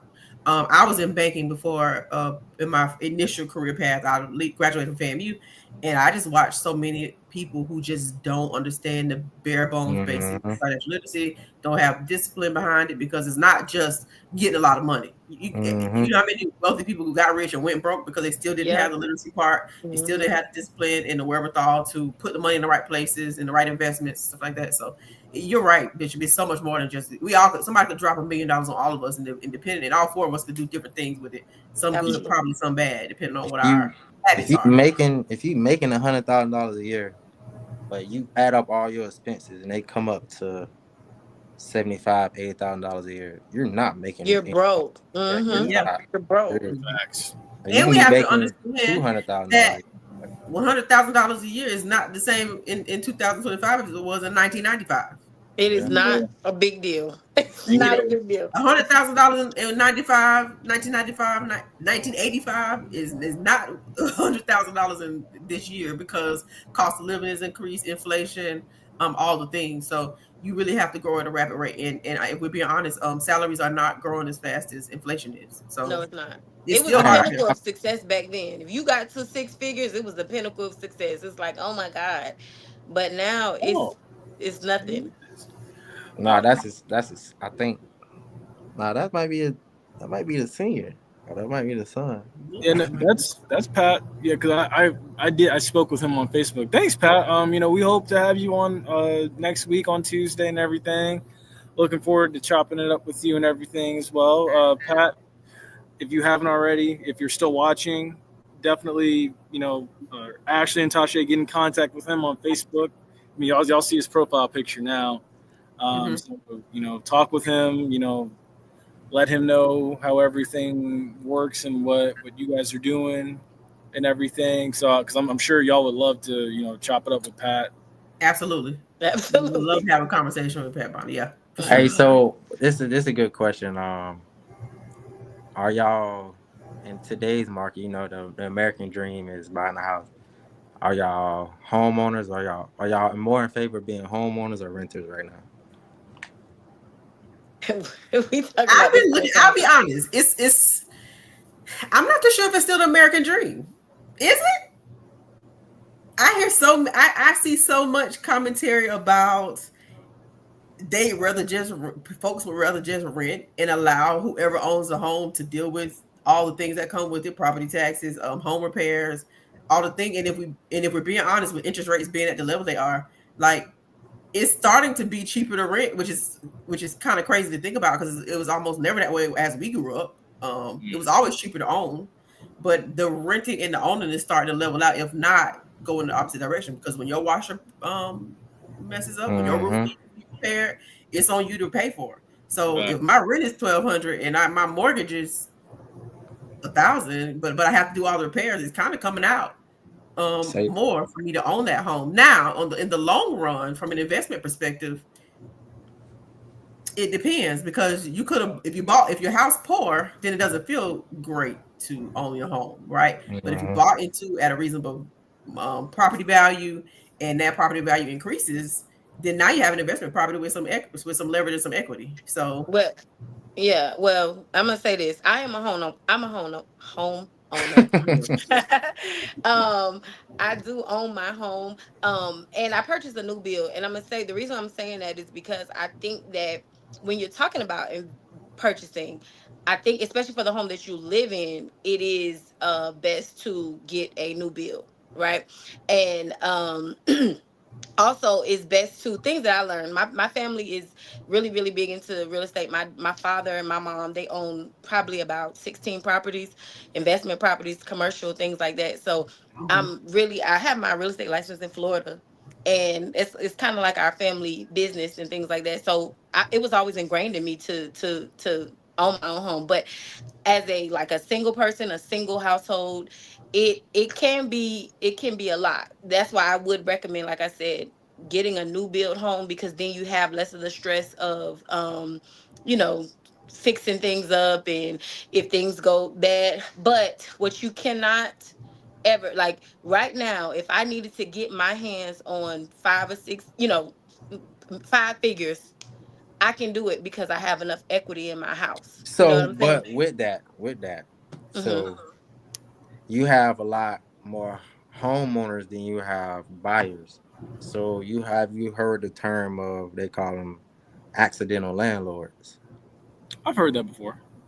You basically trying to sell your house, but ain't nobody buying it. So now you're renting it out. So now you're a landlord. Right.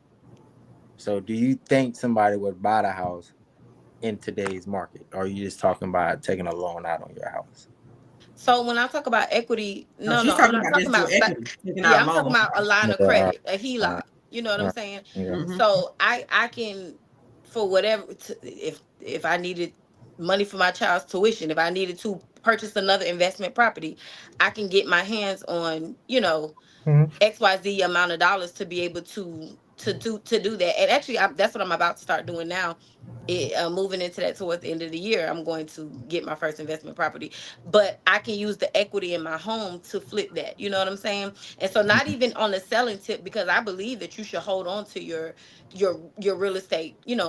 Essentially, it's a weighty conversation. But definitely, like, this is my first home that I purchased that I live in now, and so I'm not going to sell it readily. But I will use the equity in it to purchase a home that I will flip, or that I do plan to invest. Also, too, I accidentally stumbled into this, but it's something that I think is like a rule of thumb. So the house that I purchased, when I purchased, there was nobody living here. So I essentially bought in extremely early. So I was able to get the most amount of equity in my home. So before I even was there a full year, I already had a very sizable amount of equity, in my home. So that is also too, if you're going to purchase a home, I always recommend that. Sometimes people, especially women, we feel like we need to be able to see the neighborhood, to see the vision or whatever like that. But, you know, if you can buy your home in especially now, because everybody's moving to, it's very rare that you're not in a development. So, with the association. So if you can move into one of these homes or these neighborhoods and be one of the first, releases, that's when you get the most amount of equity in your home. And it allows you, that's why I say home ownership will always be, even though it can be a hassle, it'll always be the dream, because it's what will secure generational wealth, because you can get your hands on large amounts of dollars, against your home. So the first home I bought, we bought it and we held on to it for 5 years. The intention was not to sell it, right? It was a townhome in Tallahassee at that. The intention was not to sell it, but our previous realtor called us and was like, "Hey, do you see what these houses are selling for in this neighborhood?" Meanwhile, we weren't looking at that. We were just, at that point, we had become landlords. So the amount of money that we were making monthly on top of the mortgage was probably maybe like $500 a month. 500 over or something of that nature. And that allowed us to kind of like, of course, because you have to build a reserve if you're going to be a landlord for repair purposes and things like that. But we ended up deciding to sell the home because there was so much property, so much equity in the home that was worth it for us to just sell it. We sold the home and then we turned back around, took that money and bought a fixer-upper property and flipped a property with the same money that we initially bought the townhouse with. So although we sold it when we didn't intend to sell it, because our plan was just to keep it forever and hand it down generationally. It actually, in our case, was beneficial because of what we bought in at, and then where it was selling at was worth it for us to sell and then flip that house into another flip, flip that money into a flip, which gave us experience with investment, with repairs and things of that nature. So now we have that, and that's something like people have hard money lenders and all different forms of lenders. That if you have the experience, they'll give you pretty great interest rates, and you can borrow with other people's money and just pay it back. Now, I'm not too sure if that now is the time to do that, because houses are sitting long on the market. So you mess around and run the risk of sitting with a house for too long if you really are trying to quickly offload.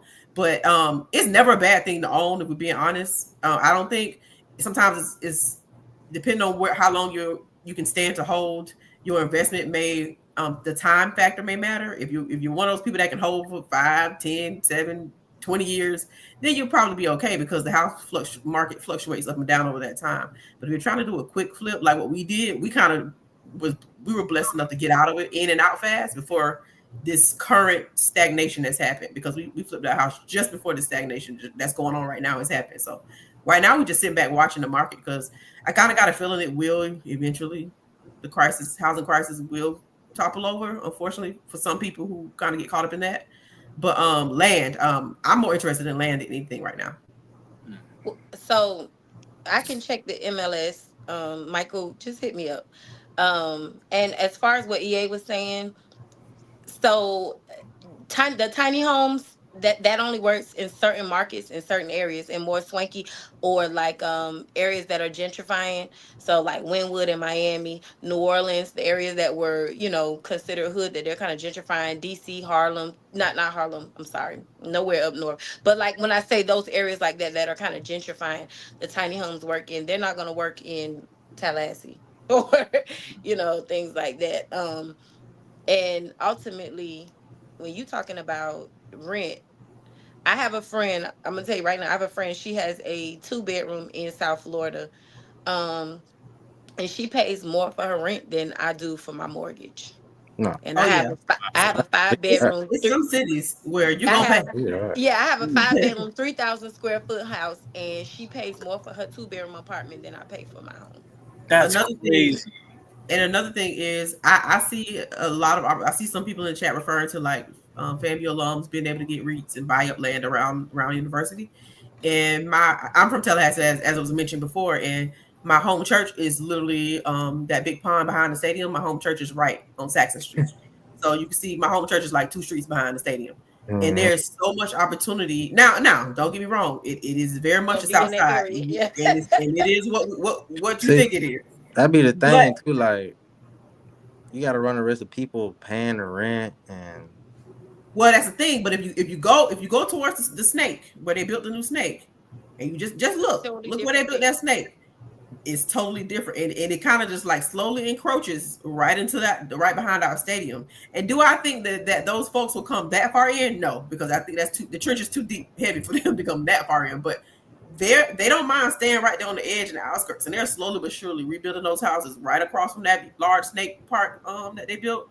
When you go back to Tallahassee, look and see who's walking their dogs in the neighborhood, and look to see how those houses look right on that edge. It's not what it used to be. And I grew up in that area just because my home church was there. Not that I lived there, but I used to be there every week because my family church is there. And the demographics are absolutely changing, and it's not us. One thing I noticed in Tyler it's a fine line, that railroad track. Yeah. Once you cross that railroad track, you're in a whole different world. But once you go south of that railroad track, it's like, damn, well, you're just like, shit, it's straight hood. But as you go further north, it's like, damn. Miami is the another same thing way. I'll say is Downtown that and Overtown in Miami. If you cross over the railroad track, you're in Overtown. The hood we got them. We got them. Oh, there go mine. How are you this evening, sir? We had some high-level business at the 220 quarterback board meeting. I apologize. Most of the people in 220 quarterback club need to be asleep by now. So I thought I'd have been on earlier, but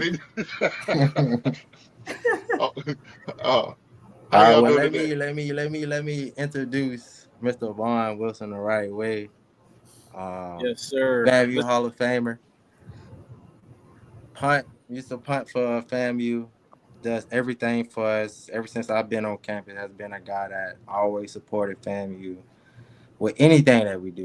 So it is a very humbling and honoring, to have you here to come on our podcast and just spend some time with us and have a conversation with us. So appreciate that, for real. Since I got on late, I'm gonna stay long as you need me to be. I'm here. I mean, hey, my battery has 43 more minutes left. So I mean, you got 43 minutes.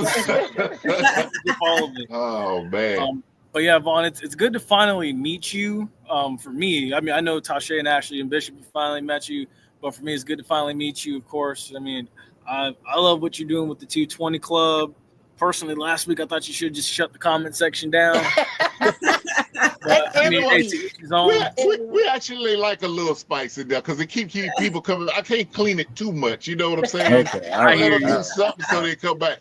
But I just have to protect the guests in house. They don't even see half the comments that go in there. I was like, whoa, But yeah, so I appreciate it. People love to do that. I let them do it. I just don't verbalize it within the club. So they don't see it, so they don't know what's happening.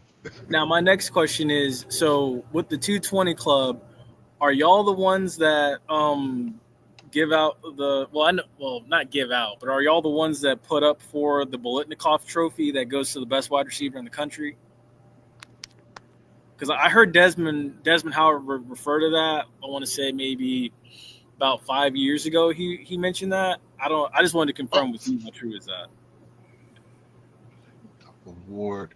Okay, no, that is the Tallahassee Quarterback Club. That's led by a guy named Hugh Tomlinson. Great guy. He was former guy big in the Florida State Boosters. A guy who has helped me mentally. I can bounce things off of him. He's a great financial advisor. So So did y'all hear what I just said there? Florida State Boosters. Their top executive financial advisor. I just think our mindset has to be different in how we're thinking, because they have their boosters company has not only raises money, they invest, they have land properties, they have insurance, they have different holdings, bonds, these types of things, because they have smart individuals working to turn that money over and over. You know, a few years ago when I was working at FAMU for sports information director under John Eason, he asked me to look into what similar schools were doing, you know, in their boosters, and it was very disappointing because there's no blueprint. So he said, well, look and see what you can find. And man, when I stumbled up on the University of Georgia, they own so much land. They own apartment complexes that they rent out to raise money. I mean, it's just ridiculous, the entities that they have. And we're wondering how they continue to roll their money over is because they don't have former players and former coaches and just normal people. They have people who understand that financial investment and how to continue to turn money over. Yeah. So how can we get that? How can we start evolving into that? That's the $1 million question. But Bishop, we have to, because you got Fang Exchange on here. Listen, they're more critical, and their mission is more critical than we can even think about. This week, right now, tomorrow on the Golf Channel, he'll be on there again. FAMU's golf team is doing tremendous up there. They faltered a little today, but up against Notre Dame, Alabama, they were leading Florida State. We were all of these. I talked about it earlier. We, from the results that I last left, we were 10th, but from what I seen, we had dropped 10 spots. So I'm like, if we were 10th, I mean, we were they up had at the top. I called Coach Rice today. He said for some reason they had a brain fart just on the last 3 holes. They dropped like 6 shots, totally uncharacteristic of the team. But the reality is we got a team up there performing with all of these big schools, with all of these resources. You think they're not looking at our athletes up there like, oh, we need him. We need him. Absolutely. And if we don't have anything to offer them, they're gonna go. They're gonna go. Yep. So the mindset our mindset has to really change into at least putting up some kind of fight and not just letting these kids walk out the door. Because probably most of them don't even want to walk out the door. But if you don't have anything to offer them, no, they don't. Decision to make. And so so that mindset has got to change. We have got to upgrade and elevate our NIL offerings, and just like Ashley and I talk all the time, it don't take hundreds of thousands of dollars to keep these kids. It takes some effort. It takes something. They asked me earlier if $300 would have made me happy. $100 would have made me happy when I was in college.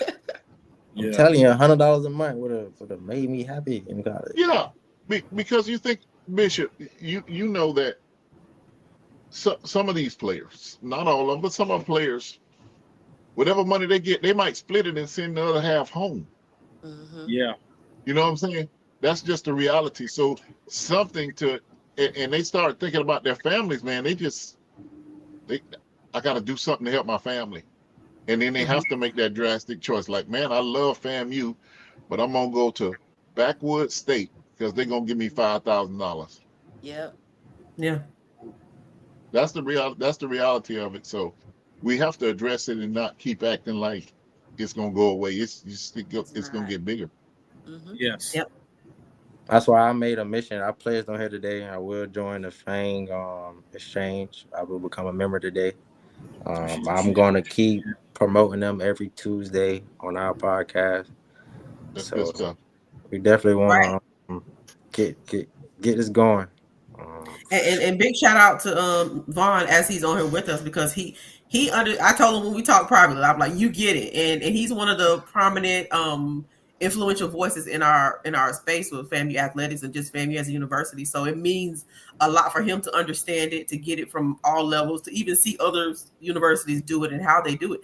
So it's just kind of like it is another added level of strength and push for Fang Exchange, for Vaughn to even somebody who many and most people of all ages respect and honor what their thought process and what they do and how he organizes. So just huge shout out to Vaughn for even, seeing the mission, getting the mission, and even getting behind it, because Vaughn stays behind the scene when it comes to Fang Exchange, but Vaughn is very much partner. Big time supporter, yeah. Big time partner. Vaughn has a lot on his plate. He has a lot on his plate, so we do our best to make it easy for him, and he can tell you that. Yeah. I don't want to be on front. I definitely don't want to be on Front Street on that. We got two great young ladies right here who know it in and out, and you don't have to do any work. Just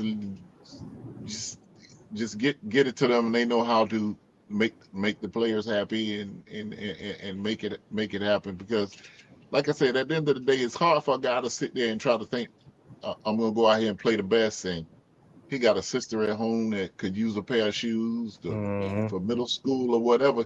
It's kind of hard to concentrate. You're like, man, do I drop out of school and go get a job so I can help my family, or do I go to another school where they can do it? It's a lot of decisions that goes through these young men. Yeah. Every summer I worked. Every summer, that summer before luckily that summer before my senior year was COVID, so I think we got a couple more dollars, and then I was able to really focus on school my senior year. But before that, I remember I would have to work at FedEx. I would go to FedEx at 3:30, 4:30 in the morning, get off, go to practice at 5:30, 6:30, get off, then I go to class, and then I would do that all summer long. And that was my schedule all summer long. Oh goodness. Yeah, all for us to be able to be excited and brag about touchdowns that he scored. Right. Think about that. Yeah, that's what I'm about to say. We see people scoring the touchdowns and that sort of thing, but you don't know the story. What got them to that point. Yeah, I had a kid at home, so I had to make sure I had him. I had to make sure. There's that as well. Yeah. Wow. So, Mr. Vaughn, while we got you on, I want to talk about what was your time like playing at FAMU? Yeah, I want to know this. Yeah, I ain't never heard this story. Yeah. In the ice ages when I played. Well, I got an interesting story. I went to FAMU High. I was second team All-State tight end. I kicked, I punted. Because my brother was a long snapper, I learned how to long snap as well, and played tight end and played defensive end. But my junior year at FAMU High, they encouraged us to take the ACT. Before I even got my test score back, SBI was at FAMU High. We won't give you a scholarship to come to SBI. So that's how I found out I scored well on the ACT, because Silver Mobley had sent somebody down there go see if he want to come to SBI. So I already had it secure for my college, but you know how we are. I want to play ball. So FAMU didn't offer me at the time. FAMU had some great tight ends during that time. But Appalachian State, who really hadn't made a name for themselves, I ain't going way up there to this college I don't know of. And Georgia Southern also offered me to come. Okay. Although I played tight end and punter, Georgia Southern actually wanted me to be a punter. And I was like, I want to play football. So I just decided, okay, this first year I'm going to just go to business school. I think I'm just done with football. Going into my sophomore year, 2-3 weeks before the season, Coach Rudy Hubbard I got 2 messages in the dorm that Rudy Hubbard called me. I was like, he couldn't have been calling me. And then my daddy called. He's like, did you talk to Coach Hubbard? I said, no. He said, you need to go talk to Coach Hubbard. And so I went and talked to Coach Hubbard. He said, hey, man, basically said, my long snapper flunked out. I need you to be my long snapper. Full ride. That's how important it is to me. It wasn't as easy as everybody think it was, because it was hard to make up my mind that I was done playing football. And then Bishop knows what I'm talking about. Yeah. That we don't talk enough about that mental that you go through when you have played your last down of football. It is tough. Yes. It is tough. It is very, very tough because you've played it all your life, and now you don't get to do that anymore. And mentally, it was tough. So I gone through that. So I was like, well, that only means I'll have to go through that again. I'm telling you, it was tough. To say that was the end of my career after high school. So anyway, I told Coach Hubbard I'd get back with him. A week later, my dad called. You need to call Coach Hubbard again. So I called him. I said, okay, Coach, I'll come be the long snapper, but I'm in SBI, so every day I got to leave at 5:45 because they don't play by financial accounting lab, and accounting labs, they don't play. I have to be there. He was like, cool. So I played long snapper first year, played long snapper the next year. Then our punter got ineligible. Wow. Again, right before the season, and Coach Highsmith calls me now. Not Coach Walter Highsmith with his crazy self. If you he lit. He lit. Let me tell you how these old Rattlers are that played with Jay Gaither. So my first day as a long snapper, I go out to practice, right? And two of the guys played with Jake, they long snappers, and they like showing me, physically showing me, getting down, doing it. Highsmith gets back there, and this dude, 62, 63 years old, still whipping it back there. I'm like, dang. So then the other one gets down there, who's an All-American center. He gets down there, Coach McCaskill. Coach McCaskill leans over the ball, and his 22 fall out on the field. Wow. He said, don't worry about that. Don't worry about that. I'm sitting there going, who I'm playing for? Wow, that's crazy. Dude, Coach McCaskill ain't have no problems out of me ever. I know but I hadn't put, that mean I hadn't punted in 3 years. And bro, I was just like, oof. But we had an amazing kicking coach who was a technician that made like 20 All-Americans between all the punters and kickers. Like every year, the All-MEAC punter and kickers was at FAM. He was an Italian dude. He was a technician. Time on the clock. We never got no punts blocked. He was time. No. That one would have been blocked. It took too long. So ended up making All-MEAC and All-American those last 2 years. Had a try with the Vikings. Had a try with Washington. Vikings, Florida boy goes up in March and it's freezing cold in Minnesota. I felt like I was kicking rocks. I knew I didn't do good in Minnesota. Next year I went to Washington and I had been working out all summer and I felt I should have got a job, but hey, they was not allowing too many black punters in the league. I'm from a small school. And I called my dad. I said, I'm coming back and get my degree, finish my degree, something I can control, because this ain't it. So that's how that went. It was like being ready for the opportunity that came when it came. None of that happened the way, like he said, All-American, this, that, it sound good. Boy, that was a journey. It was this. Yeah. It wasn't just go high school, boom, All-American and all of that.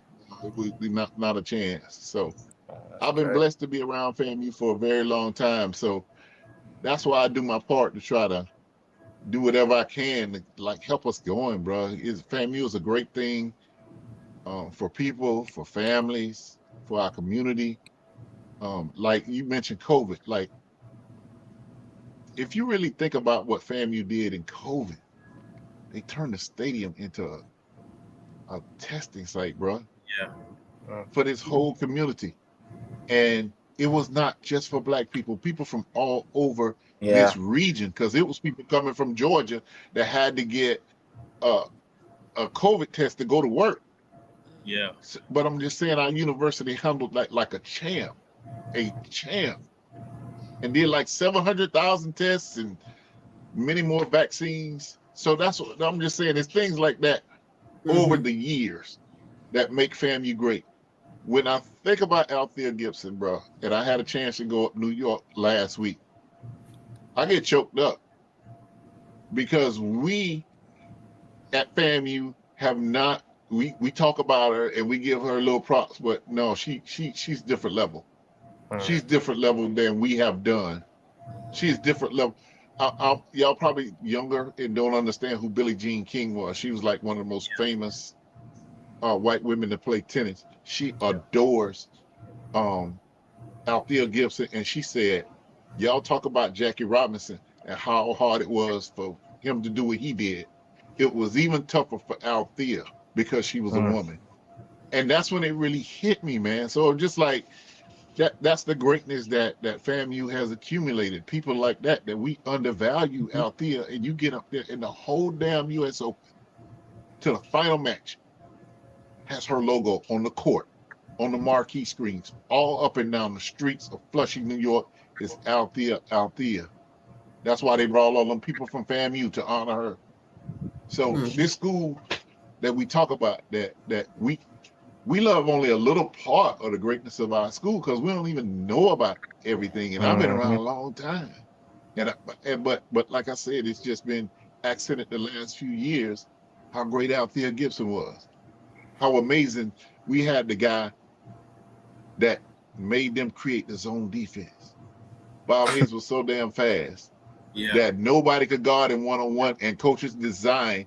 John Madden said it. He said, Bob Hayes, no, not Bob Hayes, Mike Dicker said Bob Hayes is the reason the coaches designed the zone defense because nobody could keep up with it.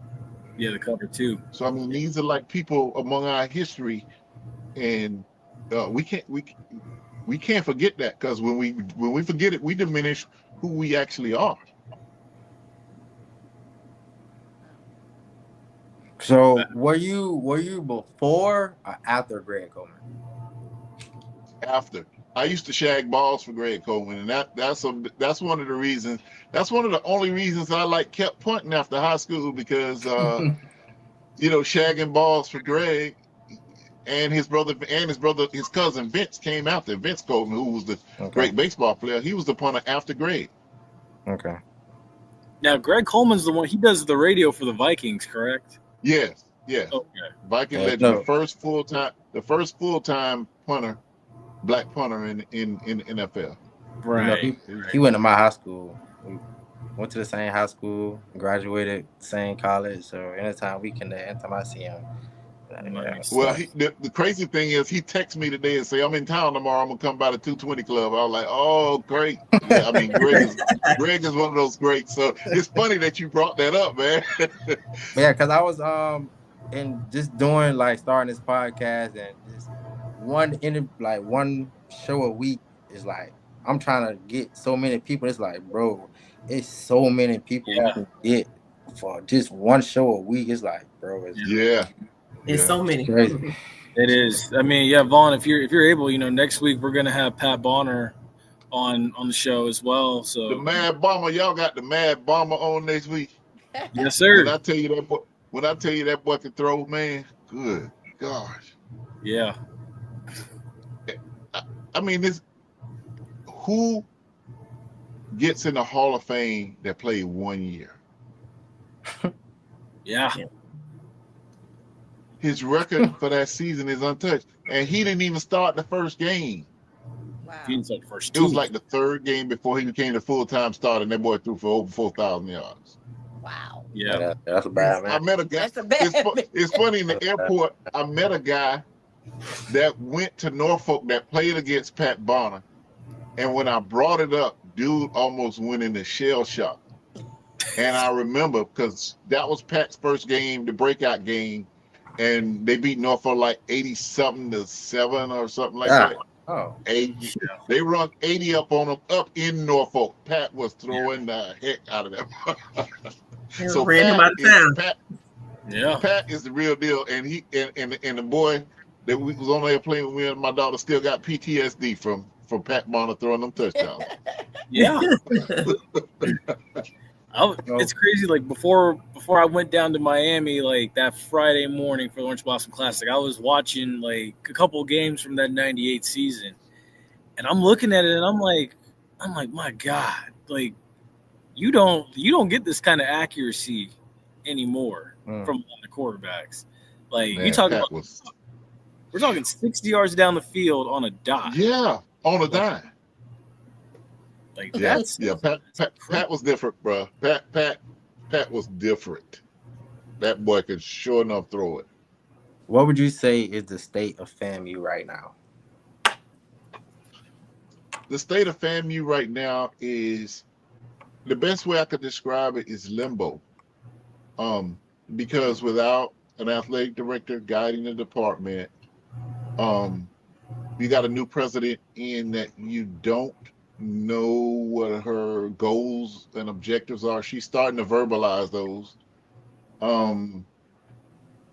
Do you have any updates on the AD? Do we know what's like what? No, I don't. I don't have anything on that. There needs to be an athletic director running the department. Now, Travis Glasgow, the deputy AD, is doing a tremendous job of holding things down. It's just that when you're interim in that position as an interim, you can't make bold, big decisions. Those are on hold until you have a permanent in. And but as far as maintaining, Travis Glasgow's doing a wonderful job. But FAMU athletics needs to grow, and that takes a vision and direction. So every day that it's not growing, I feel it's diminishing. Because the other schools are moving forward. They're not going to wait on FAMU. They're moving forward. Now, Vaughn, my question for you is, quickly, last week what happened. What are your expectations for this first home game for Colsey and the staff, and what are you hoping to see out of FAMU and Albany State this weekend? I'm truly optimistic because what I saw in the second half was adjustments that I hadn't seen. And as I started thinking about the totality of it and the state of, we talk about this transfer portal, these guys don't know each other. They don't know how each other play. And it takes them longer than when I was, and I played with the same people except for the seniors that graduated. Everybody else was the same people I played with the whole time. Now you're not playing anybody that came in with you when you first came to FAM, just about. Yeah.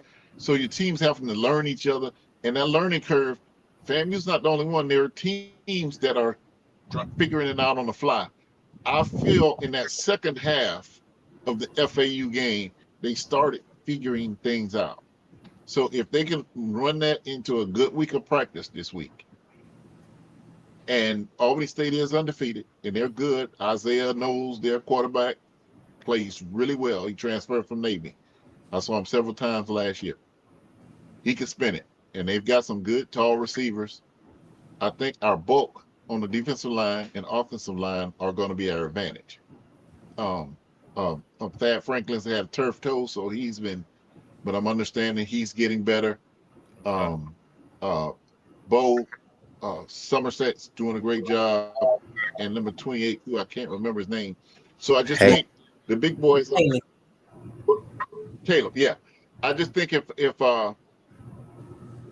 we can exercise our will on Albany State. Of course, Quinn's gonna throw it around. We know that. Quinn, right after Pat was Quinn, so they played a lot alike. They can toss it in. And he has opened up the offense in Albany State. And I just really feel that the team, and I'm going to go speak to them tomorrow. I'm going to just encourage them. Hey, man, as former players, we still behind y'all. I say, think about most of the people that's doing talking never put on no pads. None. They don't understand the dynamics of what it takes to actually excel in this crazy game. Because this game is one of the most mentally and physically challenging sports there is. Facts. It's a lot of mental that goes into football that they don't talk about the mental that goes into football, but there's a lot of mental that goes into football. A lot. So my question would be for you. You said that we do have a lot of transfer on this team. So if we are transfer heavy, would you say that, how do I want to put this? So would it be in a transfer heavy team? Would you say they know what it takes, or they know what it means to play for FAMU? Do they understand the gravity yet with new guys coming in? Because at the end of the day, yeah, this is Cozy's team. Now, like, a lot of players from the Simmons area are gone. We do have a handful of guys still here. So do they really know the impact and what it really means to play for FAMU? And with that, do you think you establish that with transfers or with bringing guys out of high school there? Well, I think our concept of transfers has to change, because just like with RJ, everybody say, oh, we got to transfer from Toledo. But you look at it, he did not play in Toledo. Yeah, that's a good school. And if they're interested in him, he has to have talent. But he didn't display any skills in Toledo because he didn't play any games. So yeah, you'd be happy to get a quarterback that also Toledo wanted in some other schools, but when you get him, he hasn't played. So you're still trying to figure him out. I just think he figured something out in that second half, and the team looked sharper than they have all year. I'm hoping this game is slowed down a little for him from last week, going from an FBS down to a Division II school. No disrespect at all to Albany State, just stating the leagues. And the timing of this game might be the perfect storm for him to have a breakout game. A lot of people are complaining about it. Rudy Hubbard had a theory about play calling. Whatever play I call, if y'all do your damn job, it'll work. Mm-hmm. That was his theory. You know, that man won the first FCS national championship with that theory, that if everybody does their job, we win. So I think the play calling is overrated, because whatever the play is, if you do what you're supposed to do on it, it's supposed to be a positive game. If you do what you're supposed to do on the play, you're defensive, y'all gonna cover for each other, and somebody get doubled, that means somebody open. That person is open, they got to make the tackle. So that's that doing their assignments is the key to that. So I am looking forward to a great game Saturday, and so I'm hoping it's a turning point for the team. Mm-hmm. And if so, I believe there's enough talent out there to be competitive in the SWAC if they get things together. I definitely have not given up on this team. I like I said, I was optimistic in the second half when I started seeing some fire come from them. I think they understand that. Anybody who's played football long enough, you know how to win. And you know when y'all start getting in the groove. And when you get in the groove, you don't see nobody out there. You just doing your thing. I agree with that. Well, Vaughn, thank you so much for joining us this evening. I've got like less than 5%. And my computer powers this whole thing. Good, Hey. man. Oh, yeah.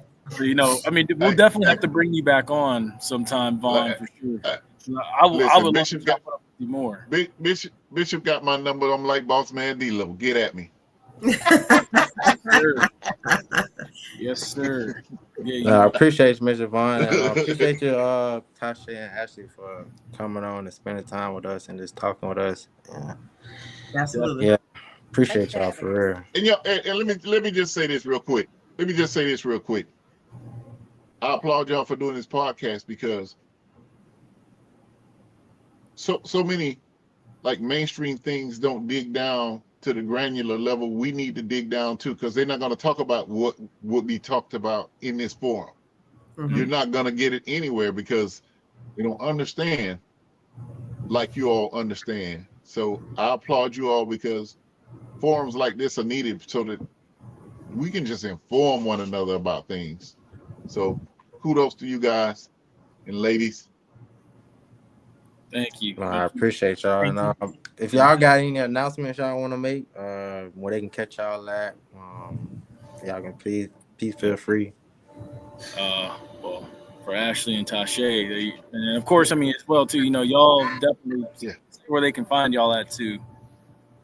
You can find us on social media, Fang Exchange as well.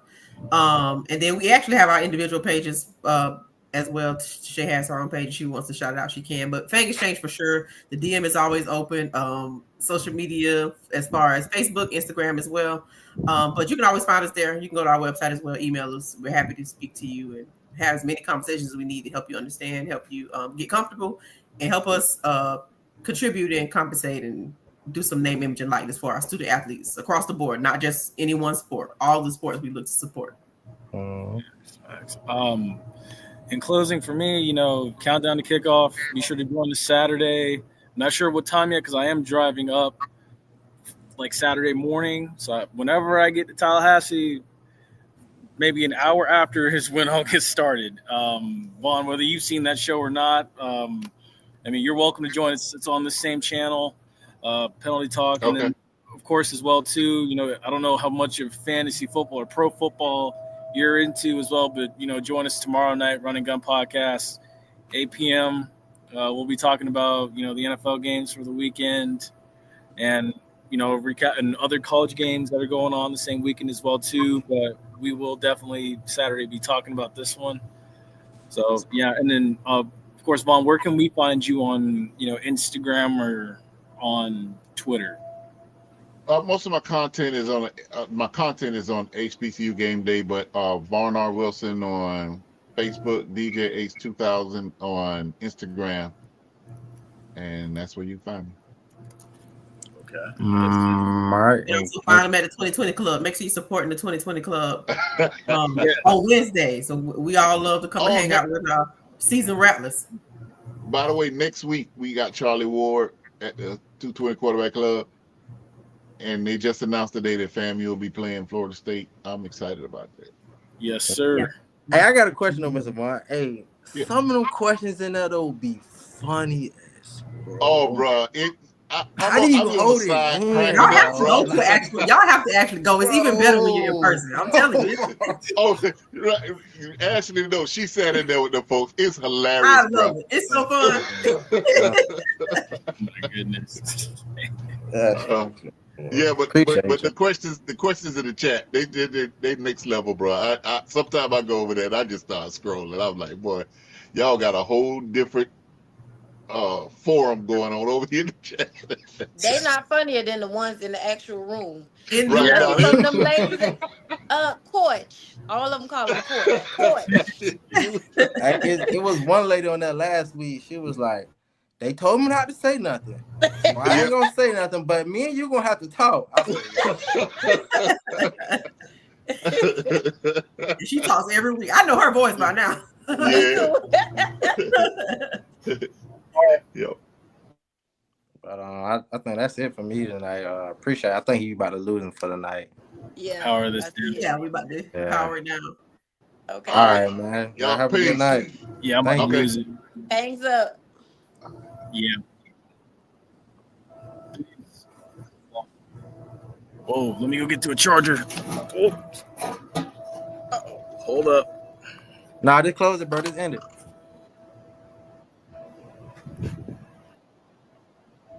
All right. Well, oh, wait. Here we go.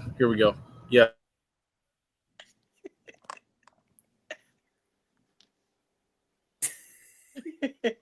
All right. We'll see y'all. Thank you.